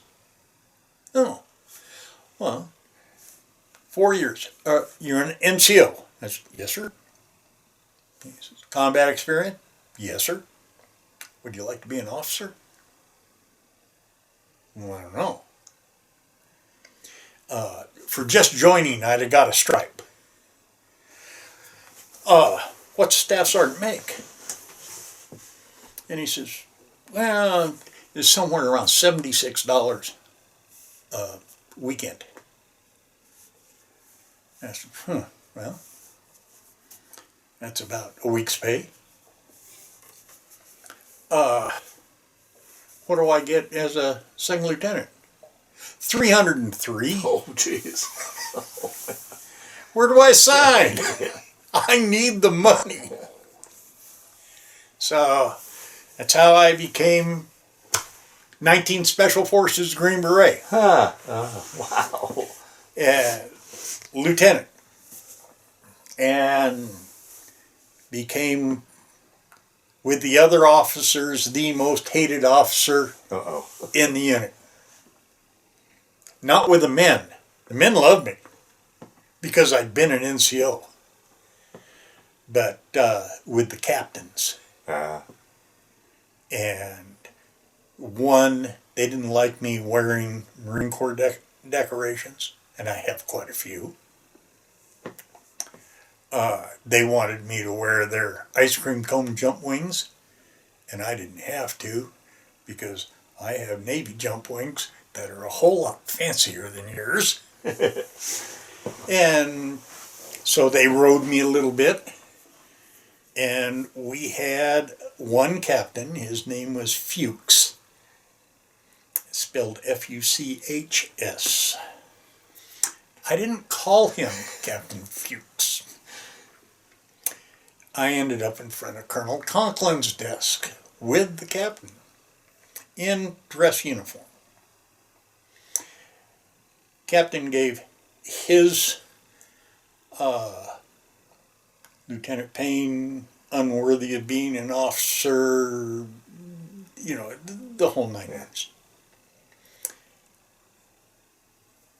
Colonel looks at me and he goes, yeah? And he just says, Lieutenant, left face. Captain, right face. And we're staring at each other.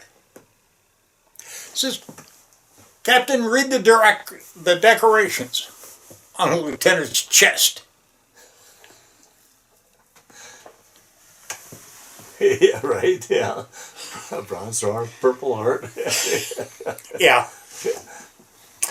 This guy is wearing his 3-year National Guard ribbon and a National Defense ribbon for getting out of boot camp. He was a shoe salesman in his civilian line of work. Oh, man. He had no business being an Army officer, or if he was going to be an Army officer, he should have done a whole lot more time in the Army than he did.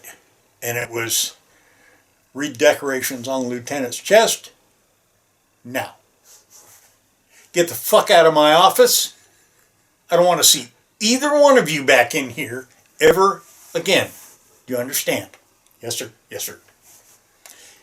Yeah, he hated my guts.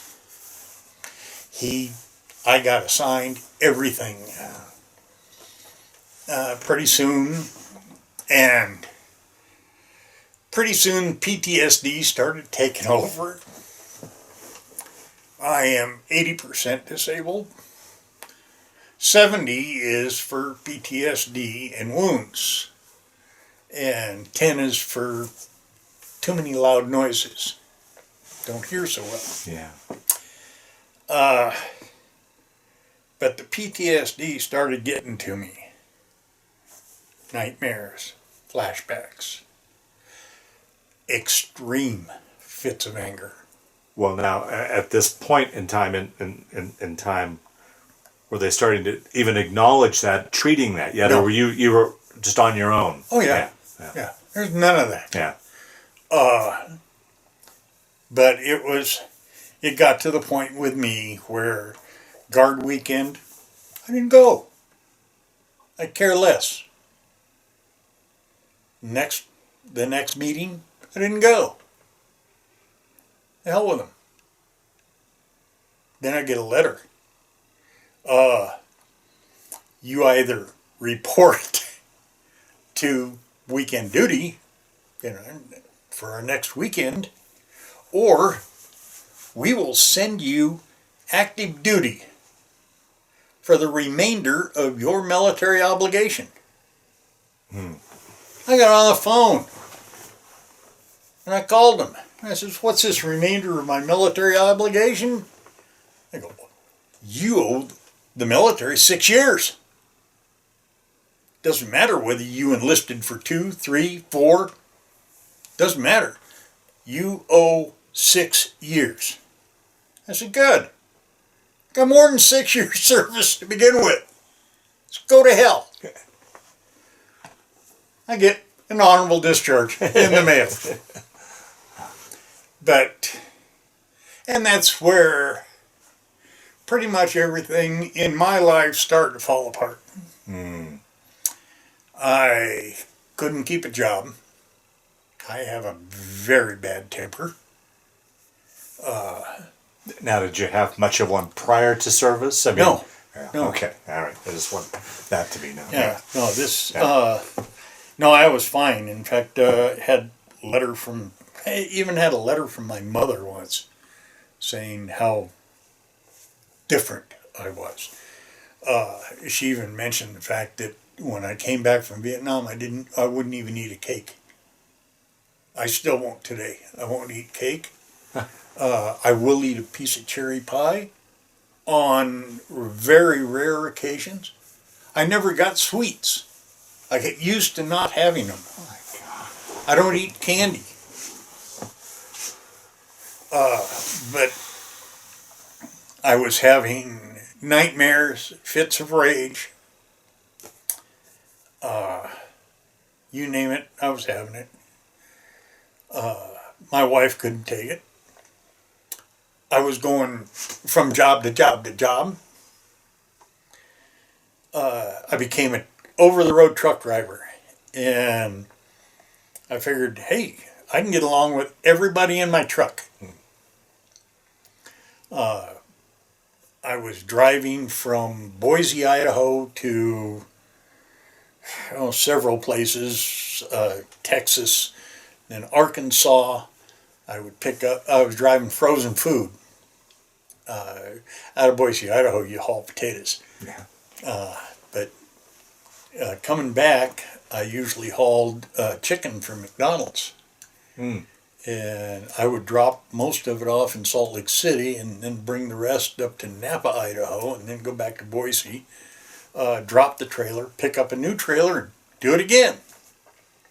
Well, I was in El Dorado, Arkansas, at a motel picking up frozen chickens, and called home, told my wife, hi honey, yeah, how's this, how's the kids, yeah, this and that.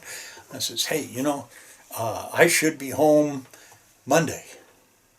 And she goes, that's okay. I filed for divorce yesterday. I didn't know that truck drivers had the second highest rate of divorce in the United States next to police officers. But that kind of, added to my... Yeah. So I do the very intelligent thing. Joined an outlaw motorcycle gang. Say again? I joined an outlaw motorcycle gang. Oh, man. Wow. Banditos MC. 1%ers. Wow. Bad people. Ended up shooting a guy. Ended up getting 40 years in prison for shooting a guy.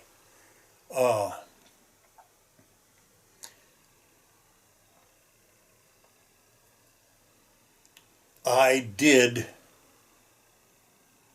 3 years, 4 years. They sent me down here to Colorado, to Denver. Somebody, the prison psychiatrist, and I've got the paper around here someplace where it says that has very little empathy for humans, unstable from combat experience. Basically, I was, by then, add the years in prison, a nut job. So they sent me down to Denver, to the VA hospital, and at the time, they were treating what they called Vietnam Syndrome. It wasn't called PTSD. They didn't even have it in their books. And the doctor that I got assigned, and it was a group therapy thing. The doctor that I got assigned was so empathetic to us that his main speech was, "You are just looking for free lunch. There is no such thing as the problems that you are having. You're a bunch of malingerers." I mean, he's not talking to just me, but I'm in the group. But that's how they treated us. So I finally just gave up going and got a job driving a local truck for a lumber yard. And I got remarried. That lasted 4 years. I come home after being gone for a weekend with friends to find out that she's sleeping with our roommate's son. I freak out. First tried to kill him, that didn't work. So then tried to kill myself. Ended up down here in Pueblo in Nut House for a suicide attempt.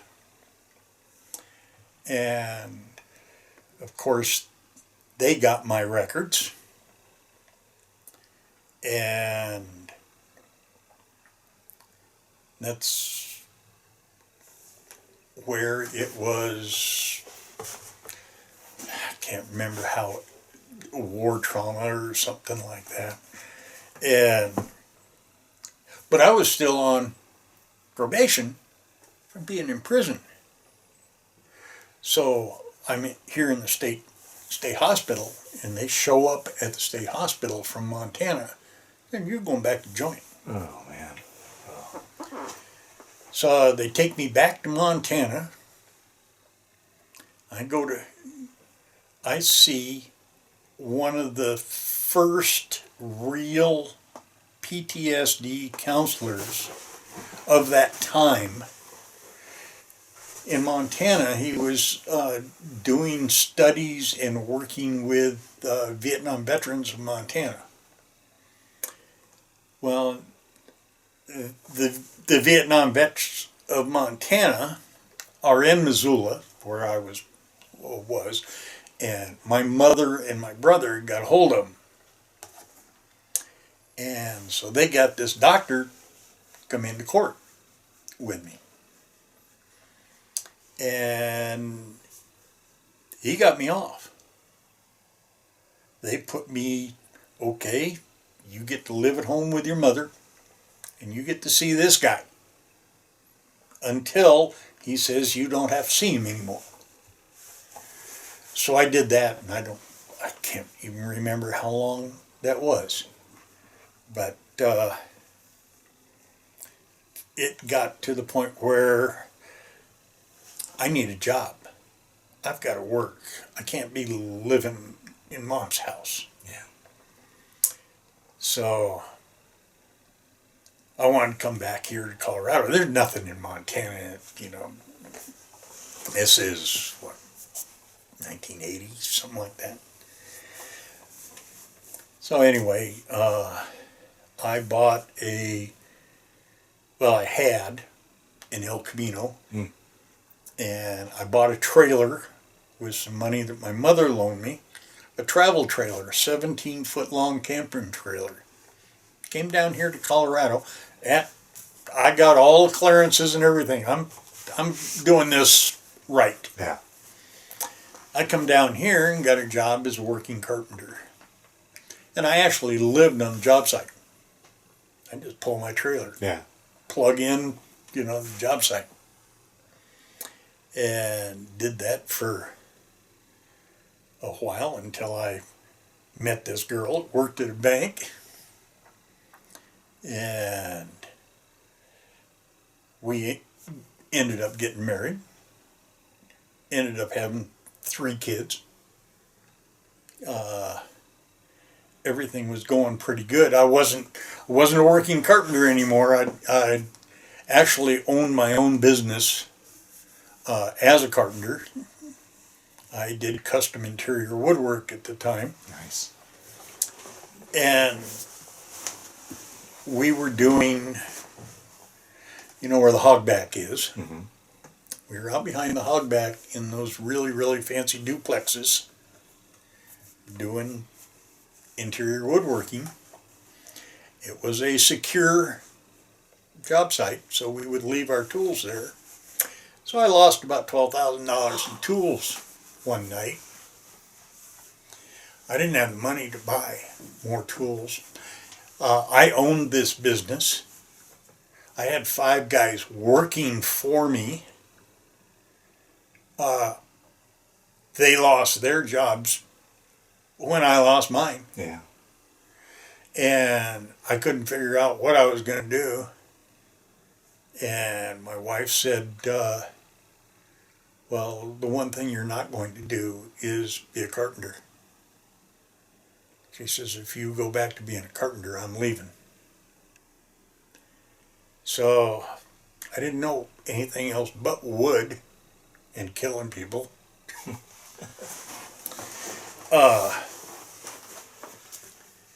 So I went and started on the selling end, the doors, millwork, stuff like that. I'd go out and we provided it. I worked for, one of the door shops in town. And that went pretty good because I could walk in the job site. I knew exactly what they were doing. And I knew what they needed. I knew how they needed it. Yeah, right. So that went by pretty good. Went by. Then along comes a few more years. Let's see, how long were we married? 7 years. Our company had been seized by the state for non-payment of taxes. Thank God it wasn't my fault. I'm just a salesman. Well, I wasn't even a salesman by then. By then I'm the production manager. But we lost everything. Jesus. And I come home from work, or actually not work. I was freelancing.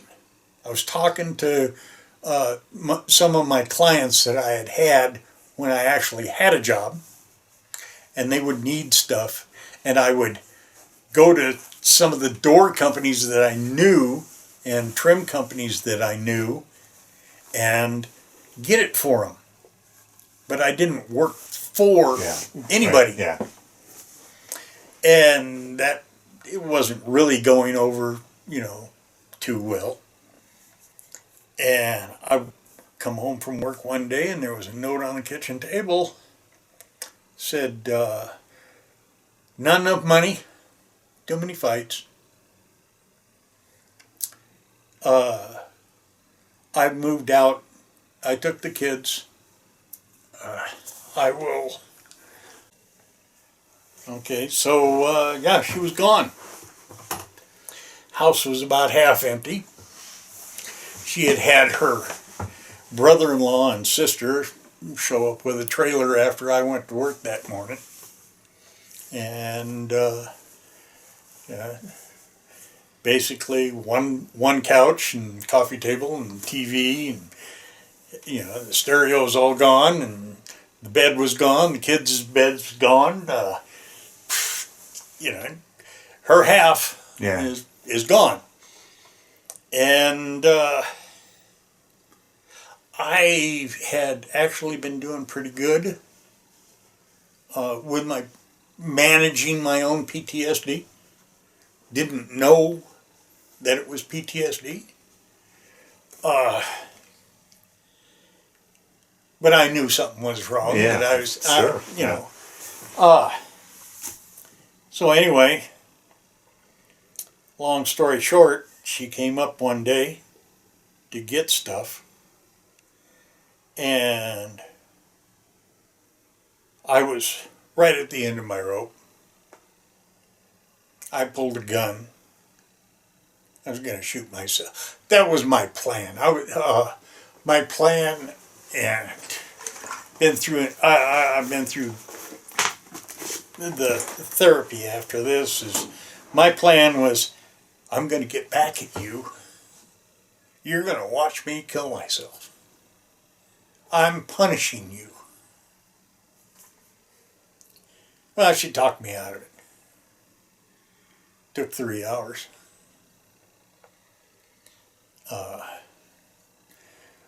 We'll go to marriage counseling. We'll do this. We'll do that.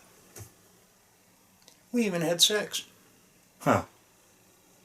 I helped her pack her car because she needed a few more things. She drove away. She drove all the way down to her house in Littleton. She waited about 3 more hours. Then she called the police, and she says, my husband is a suicidal Vietnam veteran. He is at our house in Frederick, Colorado, and I think he's going to kill himself. Cops are on at my house immediately. They talk me out. They get the gun. I go to jail. Well, at first they said, you're going to Northern Colorado Medical, something or other in Greeley. Well, they took me up there. They said that the doctor interviewed me. He never did. I never saw a doctor. The doctor called from his house and said, what, is he being charged with something? Take him to jail. Never talked to me. Yet they testified in court that he spent several sessions with me. Never saw him. I never saw this guy. After I'd been in jail for a few days, they hauled me down to court for arraignment. And they charged me with first-degree sexual assault, rape on my wife. I was the first one in the state of Colorado ever charged under this, a brand new statute. Hey, it's my lawyer told me, unless you are on the dark side of the moon with 50 witnesses, you're guilty. Because she says you're guilty. All it takes is the accusation, and you're done. There's not much we can do about it. Wow. And she was right. I got 30 years. I go down the Colorado system. Oh, and this was really ironic. I bitched at my lawyer. By then I had 2 of them. For, you never got up and objected to any of the testimony at trial? Not once. You didn't put on but a half hour of our side. You basically just threw me to the wolves.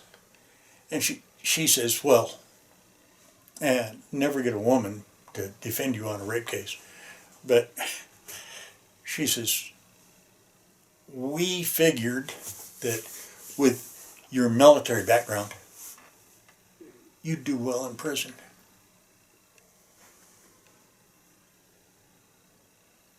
Oh, okay. So, yeah. Back to the military again, and so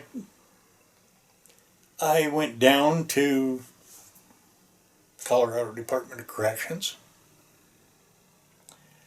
I did 24 years of a 30-year sentence. Oh my God. I was a model prisoner. I was never unemployed in the prison system.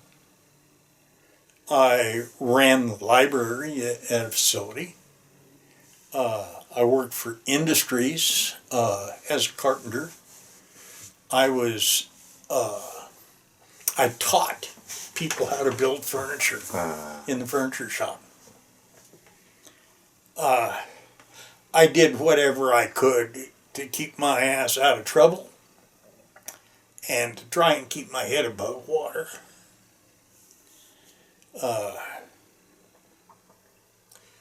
I went to work for prison industries in the driver's license department. I can't even remember what it's called, but people would call in with questions about DMV and driver's license and stuff, and we would answer questions because DMV is just swamped. So they turn it over to prison inmates. Well, I worked there for a while, and they taught AutoCAD in the other side of this building where I was. And my supervisor asked me one day, "Do you like to take the course?" "Oh yeah, sure. I'm interested. I mean, I build furniture, I build cabinets, you know, and these guys design the panelized systems that you see in big office buildings and stuff, the cubicles and stuff like that. They put that stuff together. Okay, I've got experience. So he sends me to CAD school. And I graduate first in my class. So he puts me on as a designer for, I don't know, a year and a half, something like that. And then one day he calls me to the office and he says, "I'd like you to teach the class." So for 12 years, I trained AutoCAD draftsmen. I was the highest paid inmate in the facility. I was getting $2 a day plus a percentage bonus. And of course, I think that's the first and the second time I went to the parole board because I was parole eligible. I'm pretty sure the first time that's why I didn't get out. I was essential personnel. They actually needed me. So they would keep me in prison.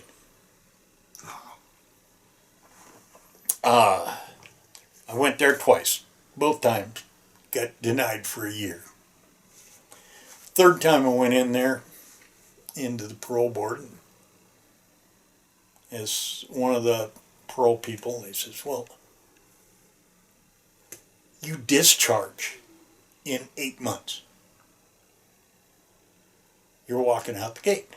Why do you want parole?"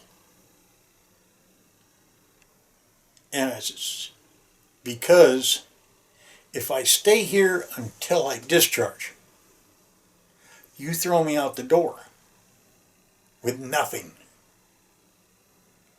No job help, no security, no nothing. You lock the gate on my ass, and that's it.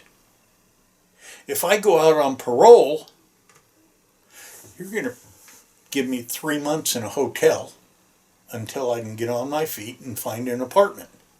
Then you're going to give me some rental help in the apartment, and all the time you're giving me job training, how to do a resume. There's classes that I can take. There's, of course, I'm a convicted sex offender, so I can go to these sex offender classes, and they help me too. I get bus passes and all that kind of stuff. So you don't just throw me away. You're actually helping me get back on the street. And that's what I want. So they paroled me. Wow. They sent me out. They put me in a halfway house. Sure, I had to do sex offender classes and stuff like that. But it was one of those, I am coming back. I went to the VA. They had finally recognized PTSD. Got into PTSD treatment. Went through 40 weeks of PTSD therapy. 3 days a week. Got a job. Got my own job. they didn't get me one. I got my own. I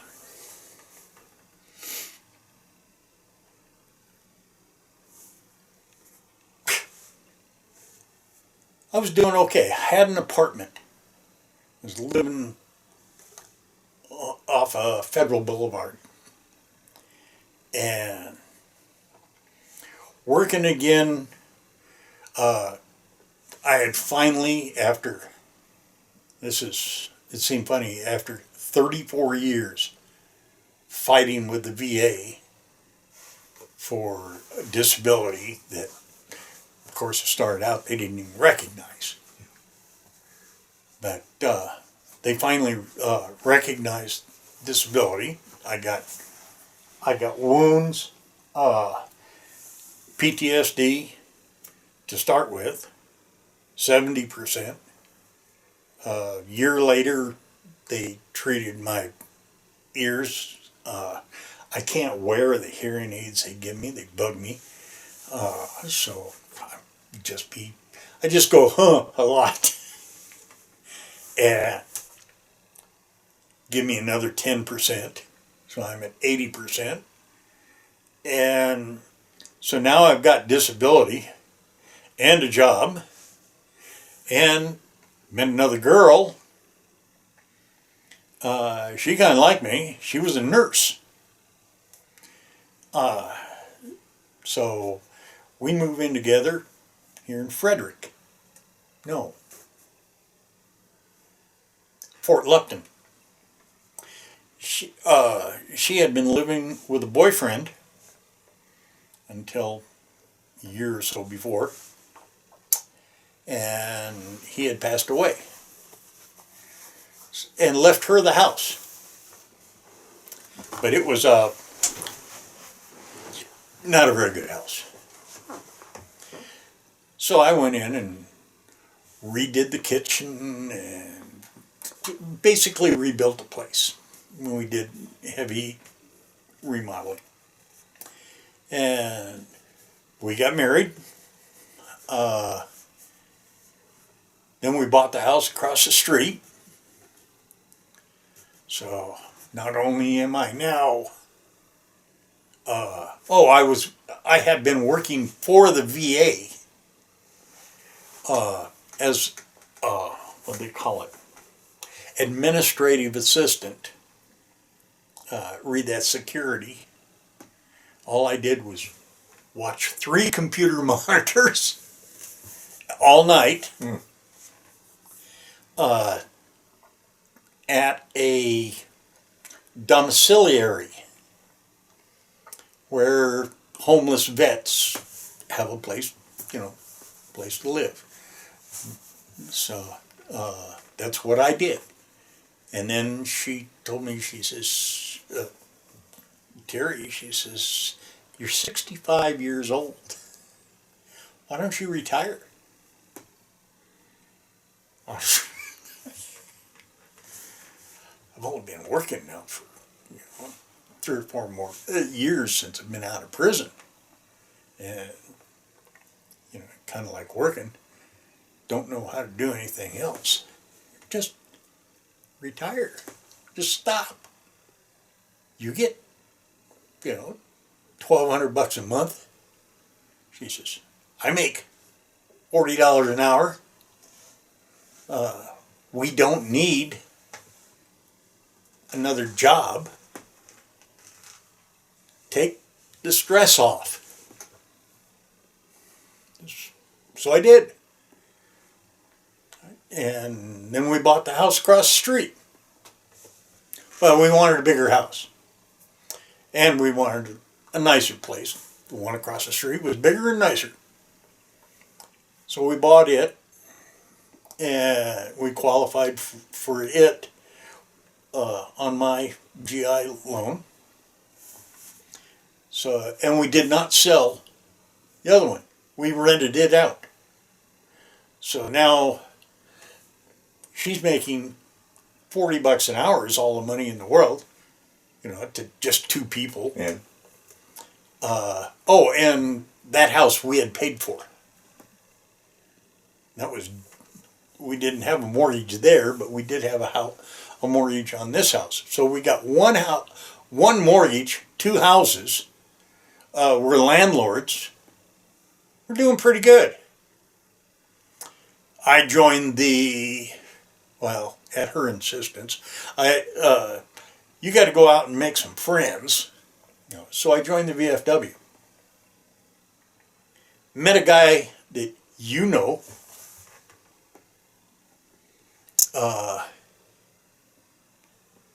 Yeah, you know who I'm talking about. I almost shot him the other night. I have the only legal weapon that I can have is a tear gas gun. It's legal for me. Yeah, walked right into him. But no,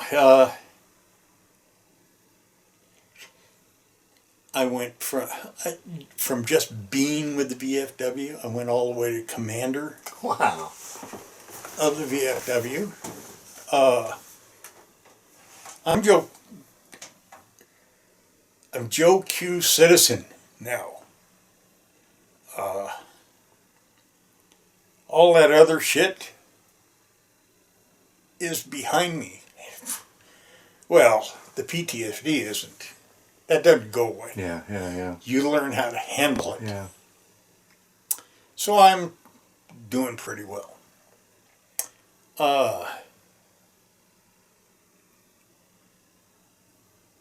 Mr.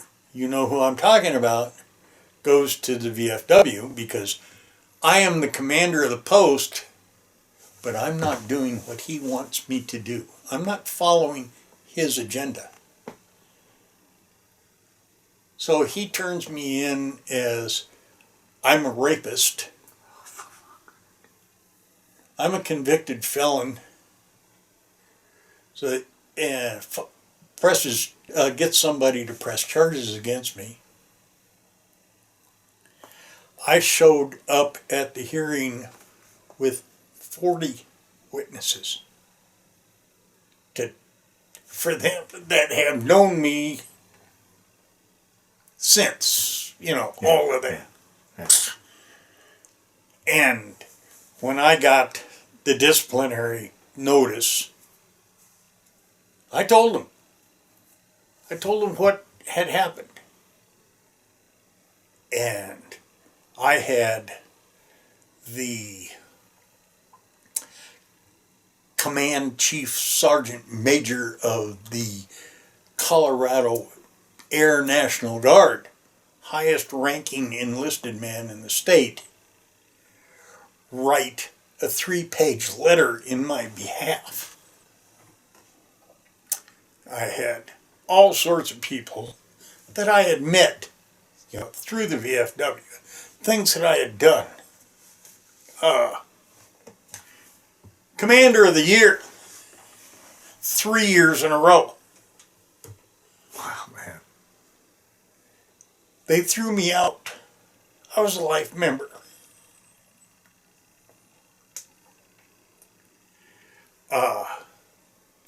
Really didn't let it get me this time. I still had my wife. Still had a house. So it wasn't that bad. I joined the American Legion. And here until just 2 months ago, I was commander of the American Legion. Oh, man. I went up there. I had been their service officer, helping people get disability, van coordinator. I actually bought the van. We give people rides. It's wheelchair capable. Take people to doctor's appointments and stuff like that. That was all. It was all my idea, but somebody else took credit for it, and same guy.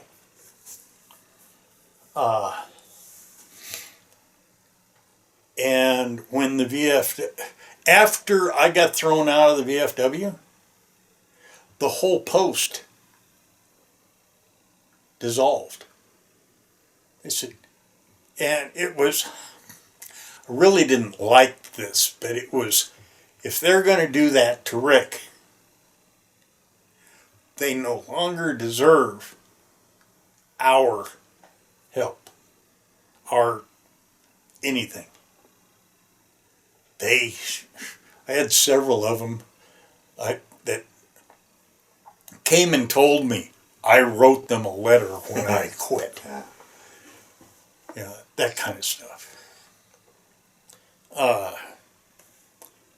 And that's when I joined the American Legion, and some of the guys from the Legion were also in the VFW, so they knew me.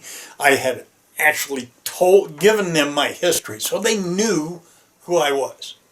And like I said, I was a member for a while. Then I was service officer, and then I bought the van, and van coordinator, and a driver, and giving.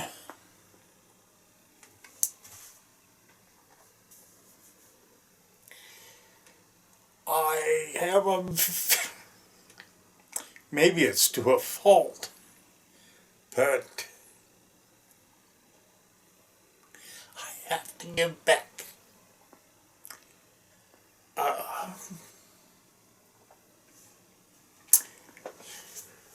I look, Terry, my wife, she used to say, and she says she was a bad girl too. She was a nurse for 43 years. But she always used to say every time she did something, like take care of somebody or something, it was like putting a star in the book. Like when you're a kid and you do your chores, maybe that star will take one bad mark away. So, I've been doing that for years. Then 5 years ago, she died.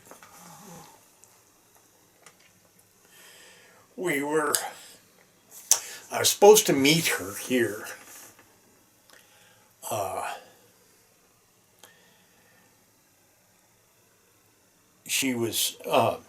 I had gone into the H&R Block and signed our tax forms, and she was going to sign them when she got off work, and then we were going to meet here. Oh, we'd already bought this house, so we had this, and we had two that now we're renting out two, and I had two condominiums. Nice. In Greeley. So, like I said, I'm John Q. citizen. I am a law-abiding person. But I met her here, and she says, I have a terrible upset stomach and I want to go to dinner. I says, oh, okay. She says, I want to go to a doctor. She says, this is really, really bad, hon, and I think something's wrong. She was a nurse. Yeah, right. So we went up to the hospital in Greeley. And we spent, I don't know, a few hours up there. It was, you have cancer. And this is, you have cancer in your liver. So they scheduled her for a bunch of stuff, and they gave her something for upset stomach, for the pain. And we came home, and a couple of days later, they fix you up with all of these appointments with all these doctors. Well, we saw an oncologist there in Greeley, and he says they did a bunch of tests, And they didn't have the results back, of course, for a few days. But he says, we do know you have cancer in your liver, but it's not liver cancer. And that means it's somewhere else that it metastasized to your liver. So we got to find the root cause. All right. So a couple of days later, they call us. We go back. Well, they didn't call us. We had an appointment. We go back in. You have lung cancer. Or you have cancer in your lung. But you don't have lung cancer. It's just like the liver. It's someplace else.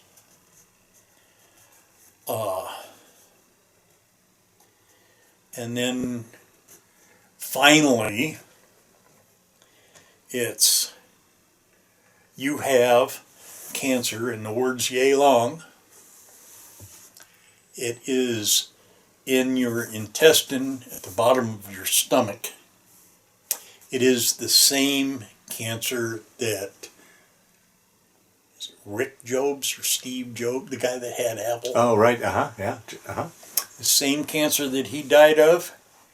It is extremely aggressive, very fast acting, and pretty much fatal, period. We can extend your life by a few months. And that's all.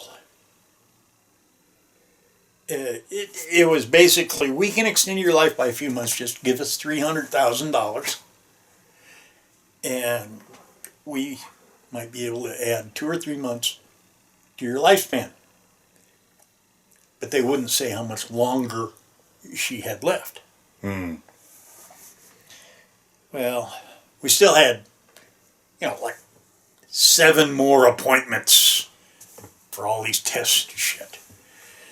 And we got home, went to bed that night, and she told me, she says, in the morning I want you to call the doctor and tell him he can take all those tests and shove them up his ass. And I said, well, honey, if you don't do this treatment and stuff, you're going to die. She says, I've been a nurse for 43 years. I am going to die.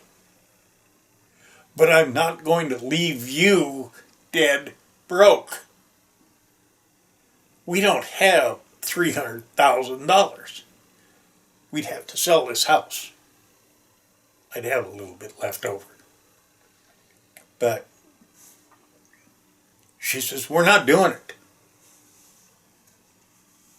She lived 13 days. Oh, wow. Wow. Brandy was taking the kids to school. It was I think it was the 10th of August, 2020. Fog. Bad fog. Fog gets really bad around here. She pulled out on Highway 85, and a woman in an electric company truck T-boned her at 65 miles an hour. Injuries again. She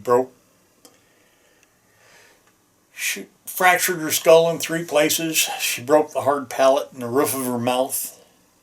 She broke her neck at C1.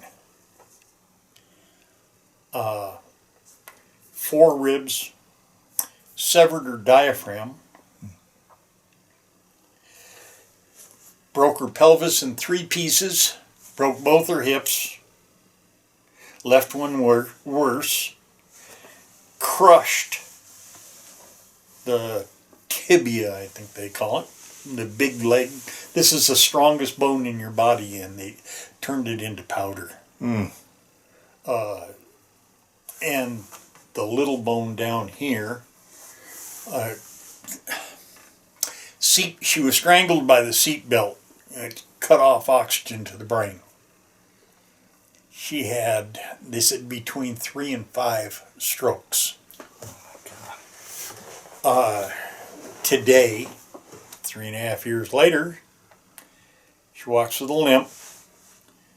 The tibia is a titanium rod, artificial hip.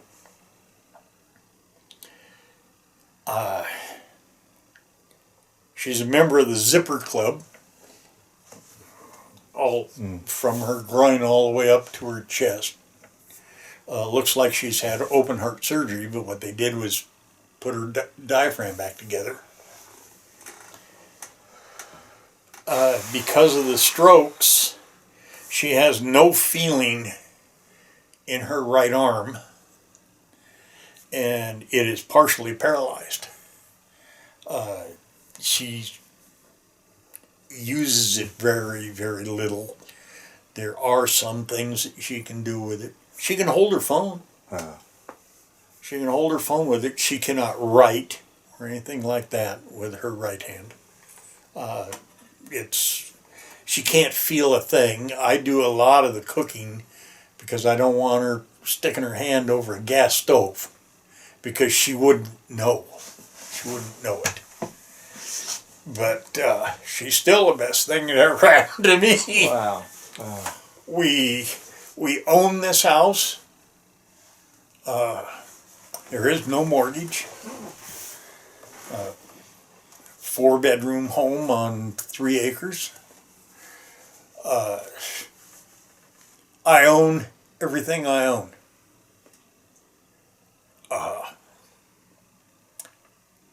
Mainly because if they ever did a background check and I was trying to borrow money, they wouldn't give me any.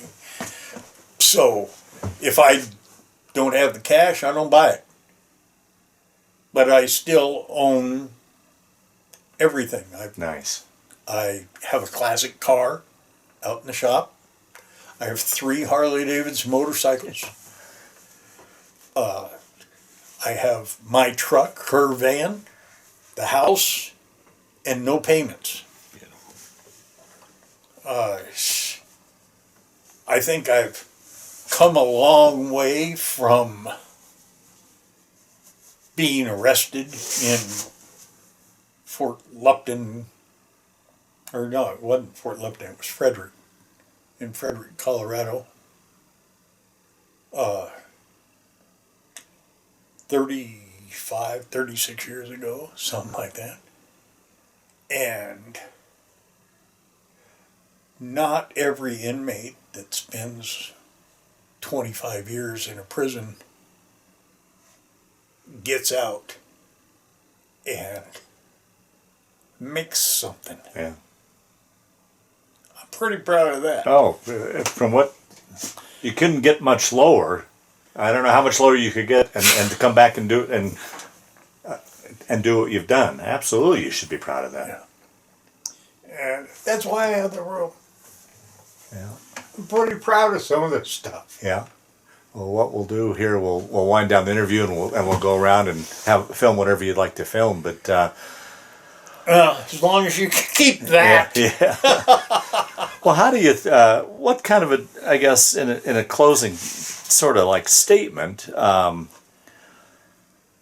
What advice would you give to somebody that a veteran that's fighting the issues you fought? Anything you would like to close this interview out with? Keep fighting. Yeah. Don't stop. Yeah. Find a way to give back. Even if nobody gave you, give it back. Because it comes back. Stay busy. Stay positive. If you don't stay positive, you'll die. I've been there. Yeah.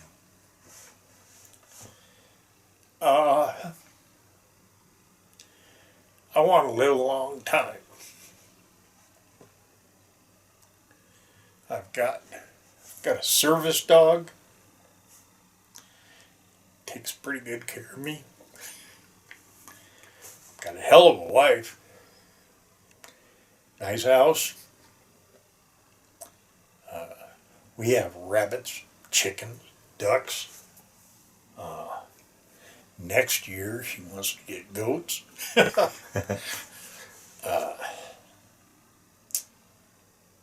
And we're living the dream. Good. But Good. I had to fight for it. And I think it's the classic example. You went through hell to get to heaven. Yeah. Yeah. But then, hell wasn't that unusual. Been worse. Yeah, just keep plugging. Just keep going. Yeah. And for most of these guys, now I drink. Stay off the booze. I have a drink 3 times a week or something like that. But I know that's a problem for a lot of us. Stay off the booze. Don't get into drugs. They don't help. When you wake up tomorrow, every problem that you washed away yesterday is sitting right in front of you today. They don't go away with a bottle. So you gotta keep looking at them. You gotta fight. Good. Well, Rick, I want to thank you for sitting down to tell what I think is an incredible story. And I want to thank you for your service to our country, and I want to thank you for, I don't know, thank you is not the word, but for the sacrifices that service has brought to you. So, Yeah. thank you very much. I was proud to serve. I'd do it all again. I would. Yeah.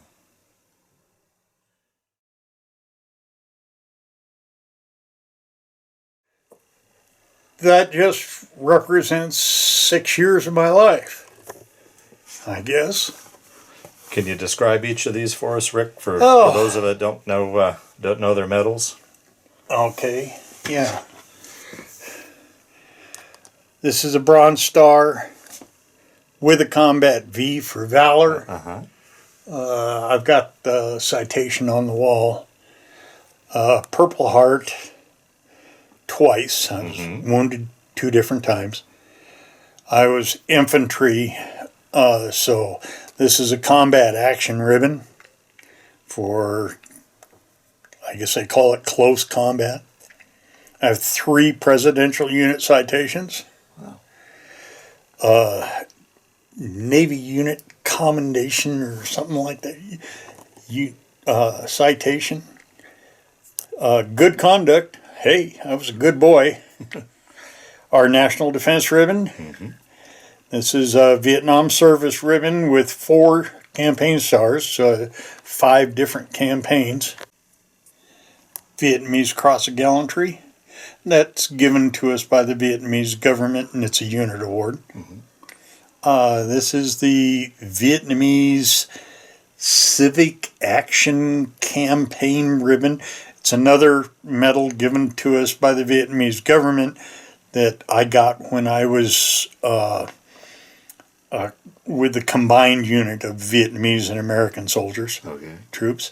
And what we call the I Was There ribbon, Vietnamese campaign, and my jump wings.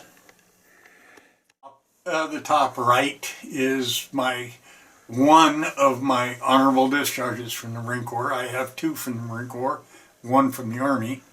Below that is 1 of my Purple Hearts. I never got the other citation. It was given to me in Vietnam. The picture was drawn by a friend of mine. It's a stylized version of our unit crest. The letters in bamboo across the top are, say, Dai Bo Chet, which means men walking dead. Wow. It is, we were called that by Ho Chi Minh. Below that is, that's actually a famous picture. That is not a skull.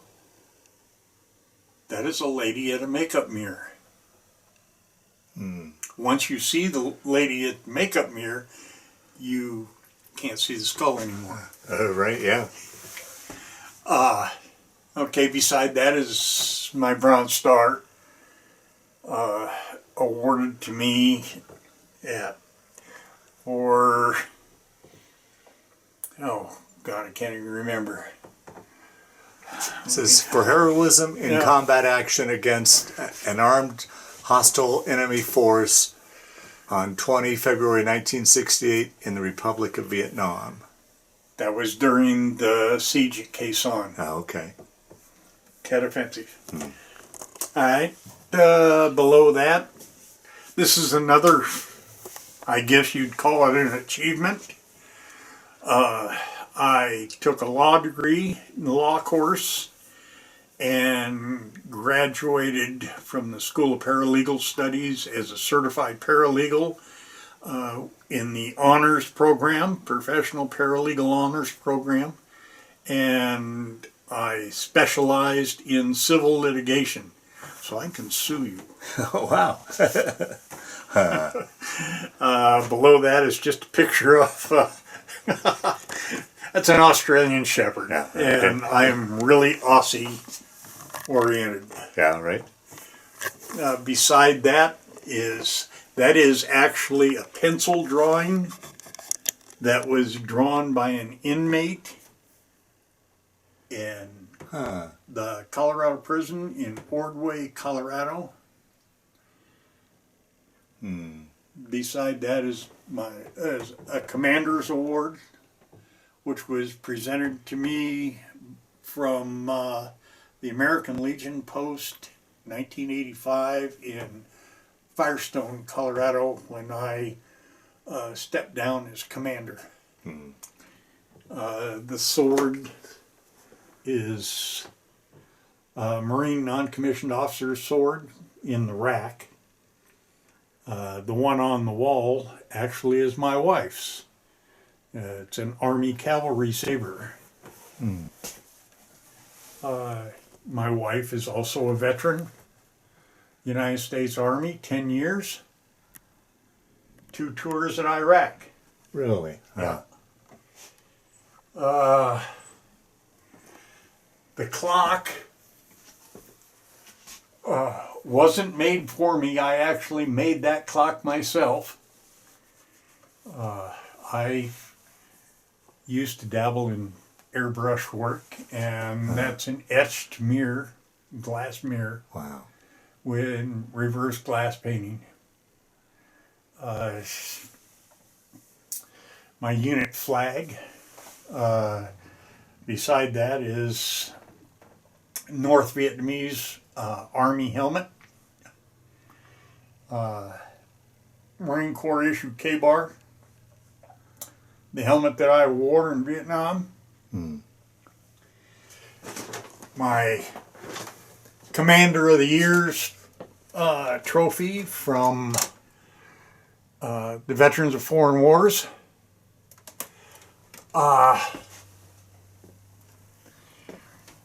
My awards, the one on top is my drill instructor certification from Marine Corps Drill Instructor School. Below that, I'm a member of the Veterans Battle of Khe Sanh. Up above is Navy Unit Commendation that was given to us by, I believe, I think that's Richard Nixon. Below that, the picture is my fire team. It's kind of funny. We were We were undergoing heavy artillery bombardment at the time, and a photographer from Leatherneck magazine jumped in the trench with us, yelled at us not to look at him, took some pictures and ran off, and we never saw him again. Now, where are you in the picture? I'm in front. Front? Wow. That's myself. The man behind me is Phil Hogan. Phil lives in Florida. The man behind him is Ramon Antu. Ramon passed away from complications due to Agent Orange poisoning about 12 years ago. And the guy way in the back is Tom Thurr, who also lives in Florida. That posed a question I forgot to ask. Have you had any issues with Agent Orange that you're aware of yet? Or I have neuropathy of my feet. I have, my dentist says I lost all my teeth because of effects of Agent Orange. They kept having to pull them. Wow. Okay, this is my boot camp picture. 1966. I am right there, way up in the back.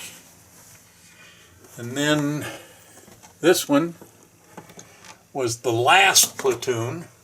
I don't know why I never got any other pictures, but that was the last platoon that I put through boot camp. And I went from the back row to the front row. I am bottom left, wearing the Smoky Bear. Okay.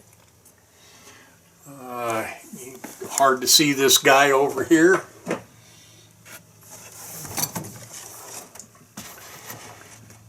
That's my platoon commander in Vietnam. He currently lives in a little town just south of Portland, Oregon. Talk to him every once in a while. This is artwork. Yeah. Anything military. Yeah. My discharge from the Army National Guard. Reserve as B detachment. 2nd Special Forces, Green Beret. This big thing here, pretty much self-explanatory. I hosted a reunion of my combat unit here at the house Nice. in 2020, and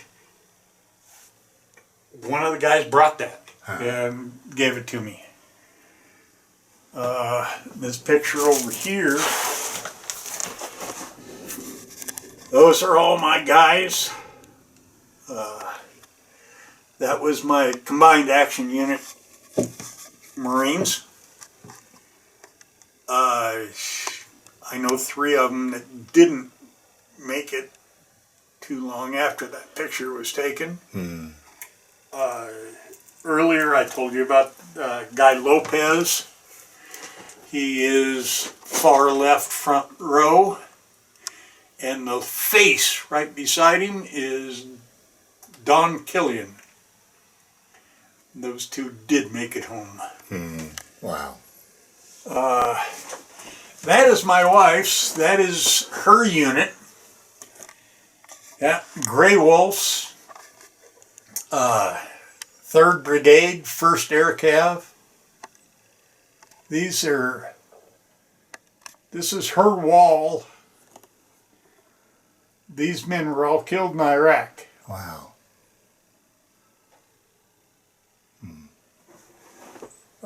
My wife's certificate of excellence from the Army. The mirror is another mirror, like the clock, but that is my combat unit. The plaque with the cross sabers, that is the sword that I was presented when I graduated from drill instructor school. And we collect a few swords. My wife, mainly. That sword there has my family coat of arms on it. Oh, nice. English broadsword.